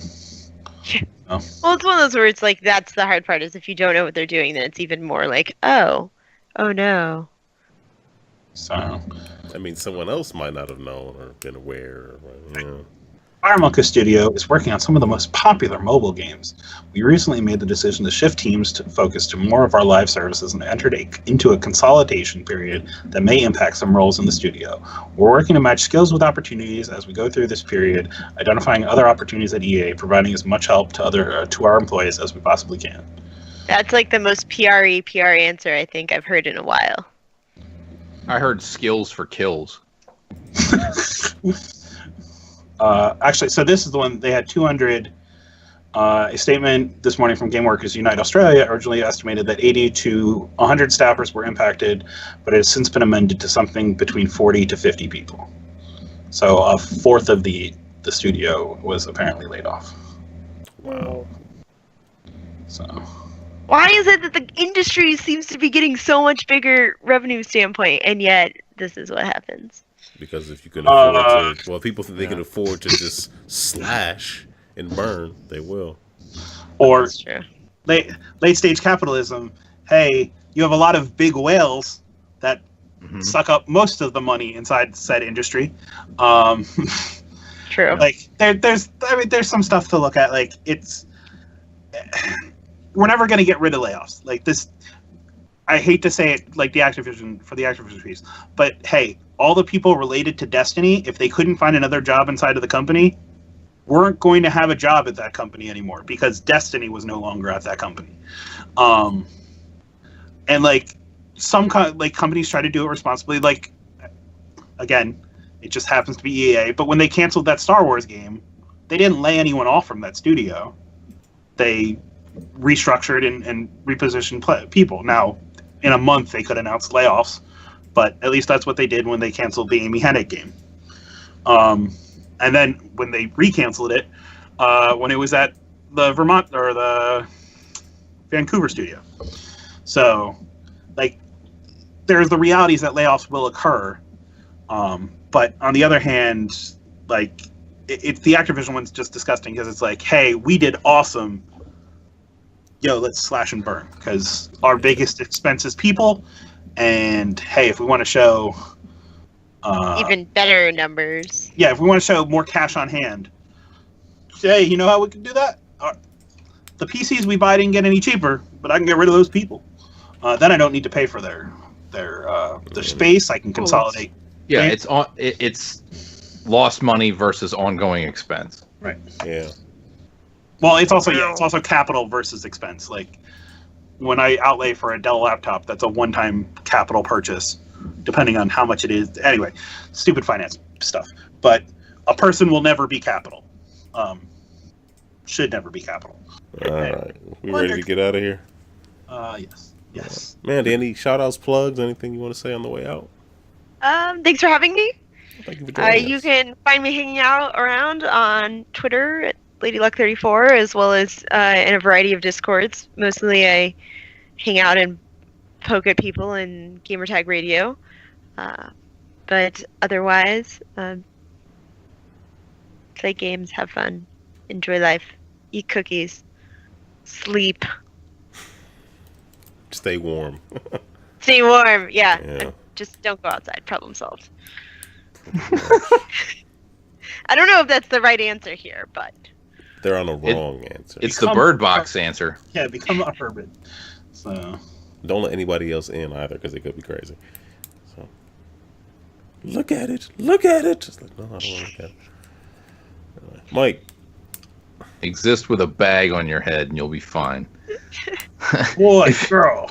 If you right, just like 1 through 7, we don't name anybody because attachment is stupid. Anyway, if speaking of attachment and being stupid, if you have any pets, please have them spayed or neutered. And if you are eligible, please donate blood. And that's it. That's my thing. So, Tiny. Hey, I'm not even going to do it's 2019. Shocking. You should go join the GameEnthus Extra Life page and raise money for your local Children's Miracle Network Hospital. There's 170 to choose from, so I promise there's one near you. And if you can't take part, please consider donating to one of your favorite GameEnthus personalities pages. We all raise for different. Well, actually, no. both Aaron and Mike raised for the same hospital, and I raised for Children's Hospital of Philadelphia. So, or we have people in Florida, and I don't know if Linux is signed up yet, but we'll have someone in North Carolina. Like, you can International donate. Space Station. I mean, we have. We're everywhere. That's what your answer should be. The Children's Hospital on the ISS. Yeah, a really smart move building that children's hospital on In space. the International Space Station, which we have zero access to currently, by the way. Zero But patients, it's there. So. It's there What are you talking about? John Carmack's going to get us there any day now. So any day. He So. says, remember when I left the company that had that thing where they said the Nazis got to the moon? Yeah, I don't know. That's nothing to do with me. So there you go. Wait. Did you just say John Carmack was a Nazi? Because that's what I took. That's what I took from all that. No. We didn't listen to the rest of it. Just I don't know Or the knows, guy. or knows that Nazis are on the moon. Like, anyway. All I was saying is that the New Order came out after Carmack had nothing to do with it anymore. Yes, that's true. But there's demons on Mars. He was totally right about that one. I'm trying to get to Mars. That's not in our lifetime anyway. We could go to Mars tomorrow. You just Yeah, as long as you want to die on your way there.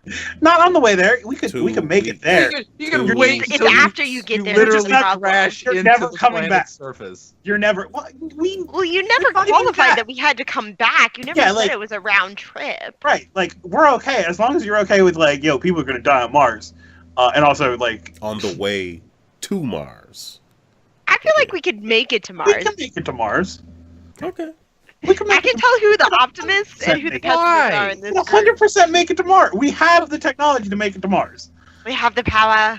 If anybody is interested in being dead on Mars, why don't we just jettison corpses? Because there's no. It's much more efficient. Yeah, it's Okay. like you don't have to worry about them surviving. It's a lot less expensive. You need on the less way. space ice cream if you just jettison bodies into space. The reason we would like people might go to Mars to start setting up the base infrastructure, and yes, they will die on Mars.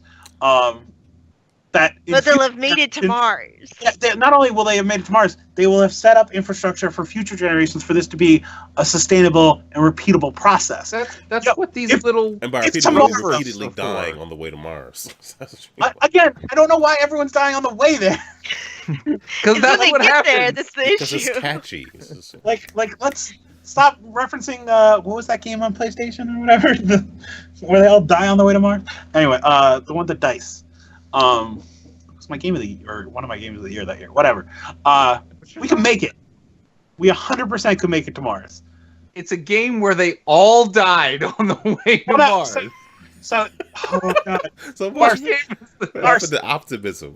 Tharsis. Well, no, because in Tharsis, it's like they run into a time loop because they run into themselves. Like, Oh. It's Mike. Like you do. I'm not. This is not. So what's it's like a happening. paradox of they can't exist because they run into themselves, which means it doesn't work. At one point, they get a message from themselves, and the lady's like, "That's weird. Those are the spacesuits we have, and we're the only people to ever use them." Also, There's a sign. they can only repair the pieces of the modules on the spaceship they're on by rolling dice. We're not going to do any of this. We are much more advanced than the people in Thurs.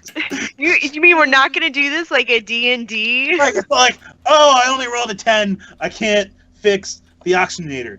But wait, I have a Selling plus cemetery 4. plots on Mars. On Right. tap market. We'll be prepared. I mean, we don't even have any dead bodies on the moon yet. Can we just start sending dead things to the moon first? It's not. The point isn't for dead things to be in space. Okay, we got. I just see like that, like, pause. Like, the point isn't for dead things to be in. I wish you had a camera right now. No, that it may not be the immediate goal, but that is the end result. Yes! in people are space, going to no die one in can hear you space. die. Okay. Like that In space, no I one mean, will if they're care within that radio you're dead. frequency, maybe they'll hear you. Exactly. like let's ignore the thrust cost for me to go to Mars.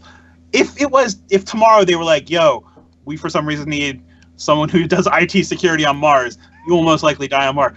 Still, in a second, I'd be like, Mars. Let's In go a second. right We now. need someone They're that owns sending you more tomorrow. than 2 Sega CD 32X games. 0 training. You're gonna die on launch. Right. I thought Listen, I just need a reasonable percentage chance of success. right. Like it's the question of like, obviously you would have to go through training and everything, but like if And do like well tomorrow, with it. 3-hour training, and then you're going to Mars. He said the Listen, word as long mono as I get means to go one, through, like, the word those rail funny means ones. rail. this isn't scuba training. That concludes our intense 3-week course. Hey, I've You ridden mean this won't be mission Armageddon? space Right. at least four Tiny times is now. Bruce Willis, Mandy. And when they do the brain scan thing at the end, they said I would be perfect for like a space crash dummy. I mean, if this is your aim in life, who are we to You judge? make a good corpse. Like, Right. Okay. We're just going to put you in a colossal slingshot and stretch it back 17 miles and then let go. And you're Hope going for to the crash best. land into the face of the sun. We're dying on the way. Go. Okay, I mean, wait. you're But dead. what if you You're made dead it to the once sun? get Like to, you would die when you 10,000 get there. feet. Maybe. No, you die long No, before no, you man, reach the you be sun. dead well before you're close to the sun. Your spaceship would have melted. Well, Oh I'm my assuming God. if we're planning this. Also, why are we going to the sun? What possibly reason are we The going? same reason we're going to die on Mars. For no For reason. no good whatsoever. reason. No, the good reason is because you're setting up infrastructure so that future generations will be able to live Tiny, sustainable on Mars. Yeah, but You that's are only dying Well, I like on to the say way. big marshmallows. Okay. Why are you We have dying a on plan. the We can build it. Okay, how long does it take to get to Mars? I think it's like it's estimated to be like a year and a half. You're dying on the way. Yeah, you're Well, no, you here's are okay. dead. Either we're gonna get really space good old and you're just at done. charades. You said really good at what? Or is it no? Charades. Is it No. 8 months? Might be 8 months actually. Okay. Or you're gonna have the never-ending D&D module. I like- good at charades. You're dead already. Man, trip like. A year and a half? Like think about like the Well, no. like the Could we food sleep on the way? rationing alone. Oh no, it You depends did. on if you want to survive impact, because if you just want the slingshot maneuver around the moon, you can get there way faster. You need to slow down. Well, here's the thing. You did say that we would die on the way. Technically, if we died by colliding, Just to be clear. This is literally the I plan. never said We're we're not not even. Man, you said that you'd be crashing onto the surface of Mars. Counts at technically we beginning? would have made it before we died. That's not Why you making can it. yell, it was worth it right as you crash into the surface. Why would we crash? We made it. Because you can We'll get have there enough so much time faster. Take if you one don't use- picture of our excitement with Mars in the background right before we hit it that we can transmit back. See, Hopefully. It works out great because you don't need any of those reverse thrusters to slow you down when you Just approach going the away. planet. Exactly. So No, we can trim some stuff off of the And ship. Tiny, they would design all of the sustainable food to work after the explosion. That's not what will work. You're literally just seeding Mars with your dead Okay. body. Okay, you know what? If this is how you think this is gonna work, like we have to just apparently shoot people at Mars to terraform. Well, at that point, you don't even need to shoot people. You just throw bags of like fertilizer at Mars. No, Right. Mike, we are the fertilizer. That's the whole point. Well, yeah, that makes it better. Yeah. Again, We're gonna eat the seeds, and then when we Yeah. crash land, it'll all explode. in a more, let's say, optimistic view, whatever ship you arrived with would be essentially part of what you would be using to set up your habitat and whatnot for as long as you lived But on after Mars. a year, But this and is some all- change in space. That's Wait, all no. with the fallacy Serious of question. landing. Could we have enough We know how to parachutes? land. We know how to land. You Parachutes. can have a parachute on Mars. There's not really gonna help you a whole lot. What kind of parachute we talking about? Like a golden parachute? there's some the atmosphere. Like, I don't. Okay, Right theoretically, what you need is a counteraction to slow down your movement as you're getting closer to the atmosphere Like or not the going at planet all. Go ahead. You gravitationally. need retro rockets. Like we've had retro rockets for decades. I mean, we're trying to come up with other creative solutions here. Don't How- go. We How have about a this? good creative solution. How about we don't this? need to remake that wheel. Can we send a rocket out that'll use the moon? We'll slingshot around the moon, have it aim safe distance, but around the sun to gather even more speed. We'll make it to Mars in like 3 weeks.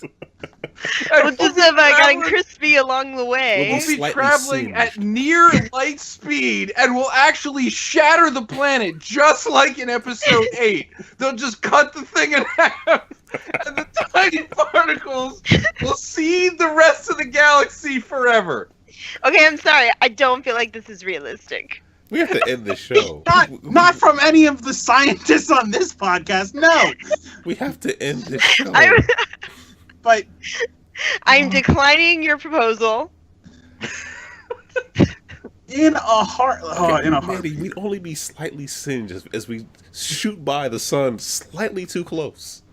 Slightly. I also don't get his whole moon thing right now. I'm very confused on that one. Why? Well, I mean, we could use the gravitational force of the moon to slingshot ourselves to reduce the trip a little bit or to reduce the amount of fuel needed, but there's a whole lot of additional math that needs to happen there. Okay, so- yeah, yes, there's a whole lot of math, but let's just put it all this of way. the math. across what is it? 1, 2, 3, 4, 5, 6, 7, 8, 9, 10, 11, 12.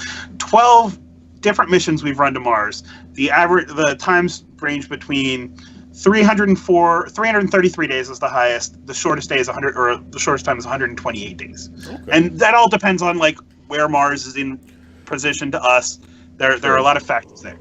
So we can totally do this.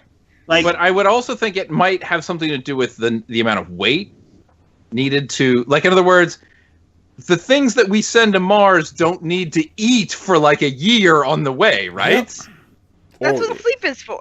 correct, but also We'll Once just put them in cryostasis, and then when they arrive frozen and dead, it'll be perfect. remember in space, once you get up to a very low resistance, Yes.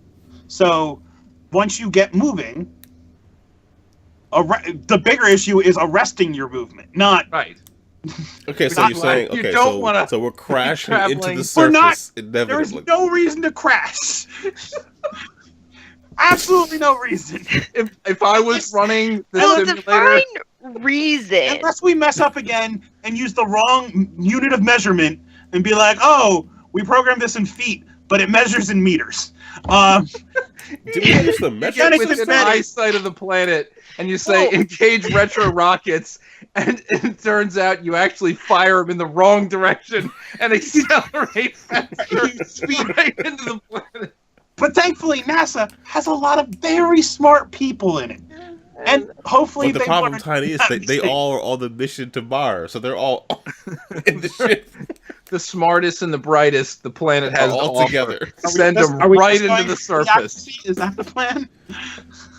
I mean, Whatever. We have to go to Mars. We have to come up with a solution to make this stuff work. So, No, we don't. but we have ways to make it work. We have to. or end we the have to show. start like, I don't know, John Send a Swift's bunch a of simple stuff. can. Start eating people. Like, Send a bunch of stuff all we got. over there Just- that creates all the greenhouse gas Just things. sling a Will bunch of potted terraform the plants planet. and a copy of Little Shop of Horrors on DVD, Laserdisc, and Blu-ray, and by the time people can get there, they'll be fine.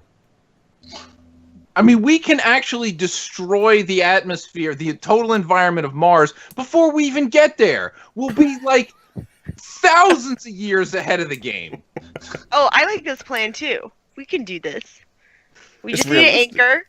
We'll Let's do- bypass one of Mars's moons. Or we could just go to Venus where it's already destroyed and just die as we're entering the atmosphere. It's great. I thought the point was for us to get to the surface before we died. Thought the point was for us to set die up on the infrastructure. surface as you come in contact with it. You don't. How fast could we get to the moon if we didn't care about stopping? Very quickly, like a day or something. Like, I mean, you die from G-forces, but like we don't care about that at all, for sure. Well, we didn't say we had to stop at the moon. We could just, do a drive-by of the moon, and problem solved. Oh, you could slingshot back right into the Earth. So it took the Apollo mission about 3 and days. then destroy the whole Earth. Just cut the Earth right in half. Oh, wait, now are we pulling an Armageddon, but with like a spaceship, but on the Earth? Wanna close my eyes. Wait, Wait, no. If we're gonna do music, I refuse for it to be that song. If we spin around the moon enough times, can we build up enough speed? Do you think anyone else on Earth is doing this? I hope so, or else what are we saving it for? Like now I'm gonna reenact Armageddon because I'm giving up on why apparently going to Mars is. I swear, the other day I heard a How did we get on this topic? that somebody was planning a mission to like send some sort of a team to like cut an asteroid in half. Send some team to their death. Well, I don't think it was a human team. It was supposed to be like a, I don't know. It was like, where are the tools to cut the asteroid in half? This whole ship is the tool. What? Why is everything? That's why it has not a in the drill point brochure on the face of it at the top. It just spins like that thing from Ninja Turtles up out of the ground. Why is everything a suicide mission? Like, you already said. Wait, do you have a plan that ends with us not dying? What's the difference? No, Live there for 4 days before dying, and I just say cut the middleman out and go right into the core of the planet. It's not days. Like, months to years you'd live on Mars. Are you kidding me? There's nothing to eat on Mars. You're dead the moment you smash into it. Why do you think NASA sent a pessimist? resupply mission up? Like, it's literally part of the only thing you Did have. you not read The Martian? We can make it happen. Like, it's the problem is having enough fuel, like, to get us back, and like the resources there. But like, if we can accept, and unless there's a gas station on Mars, guess what? And there's ways there are pieces that we could use in Mars that we found on Opportunity and whatnot that potentially we could create fuel to come back. All possible. But we have to realize the reality that yes, there is the possibility people will die on Mars. There's no people are dying on the way, and they're dying when they get there. That's it. Unfortunately, the only possibility. We're gonna make space a real thing. There's always a small chance. We've got to accept all that. Death like, will be the real thing. Dying horribly is the real thing. I mean, but the more people you send, the higher the cost, the more fuel, the more difficult it is. The more space ice cream you need. And that's the other thing. Like, the other big issue that's going to face us, like really expanding into space, is think about how many people right now it takes for one astronaut to stay alive. How many people monitor an astronaut while they are in space at the ISS on the journey? All that, think of all of mission control, and like if we're going to make space a real commercially viable thing, we're not going to be able to maintain that level of oversight. Like, we're going to have to accept, people are going to die in space. I got bored of monitoring his vitals, so I just said, he's probably going to die. No, this is where we build, like, AI that are doing it Minesweeper? Yes. Yes, I am. Are they dead? I have no idea. It's like, I mean, anyway. That's what AIs are for. You're going to, like, wear your suit that tracks your vitals, and then the AI is going to keep you, hopefully, alive. Ooh, HAL 9000.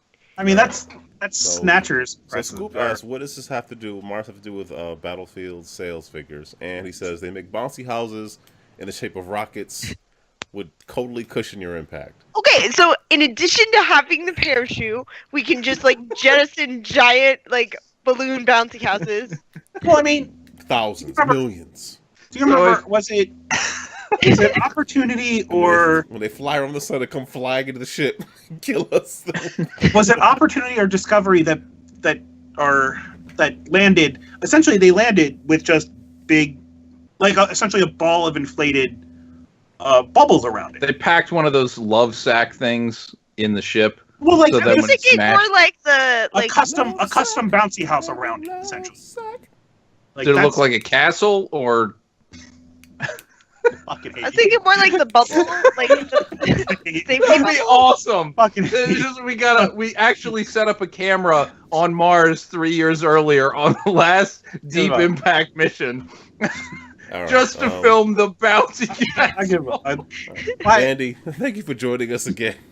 Thank you for the folks in the chat. If you want to send us an email, send it to podcast@GameEnthus.com, Tiny415@GameEnthus.com, Assaultude@GameEnthus.com, or Aaron at GameEnthus.com. You can leave us a voicemail. You can leave it at 202-573-7686. I don't know if we're doing a show next week. I would love I to kinda hear doubt it. anybody's idea of any space travel of any kind.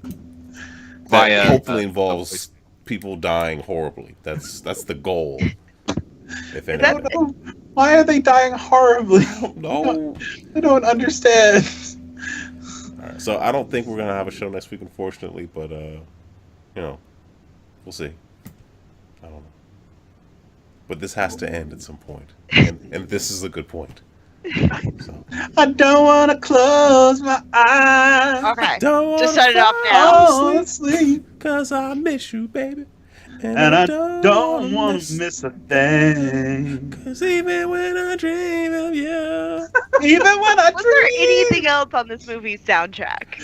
No, I it's just that. It's just I own the different soundtrack. versions Yes, of that there same was. song. I own that movie soundtrack. I remember when I bought that. I really liked Armageddon when I saw it.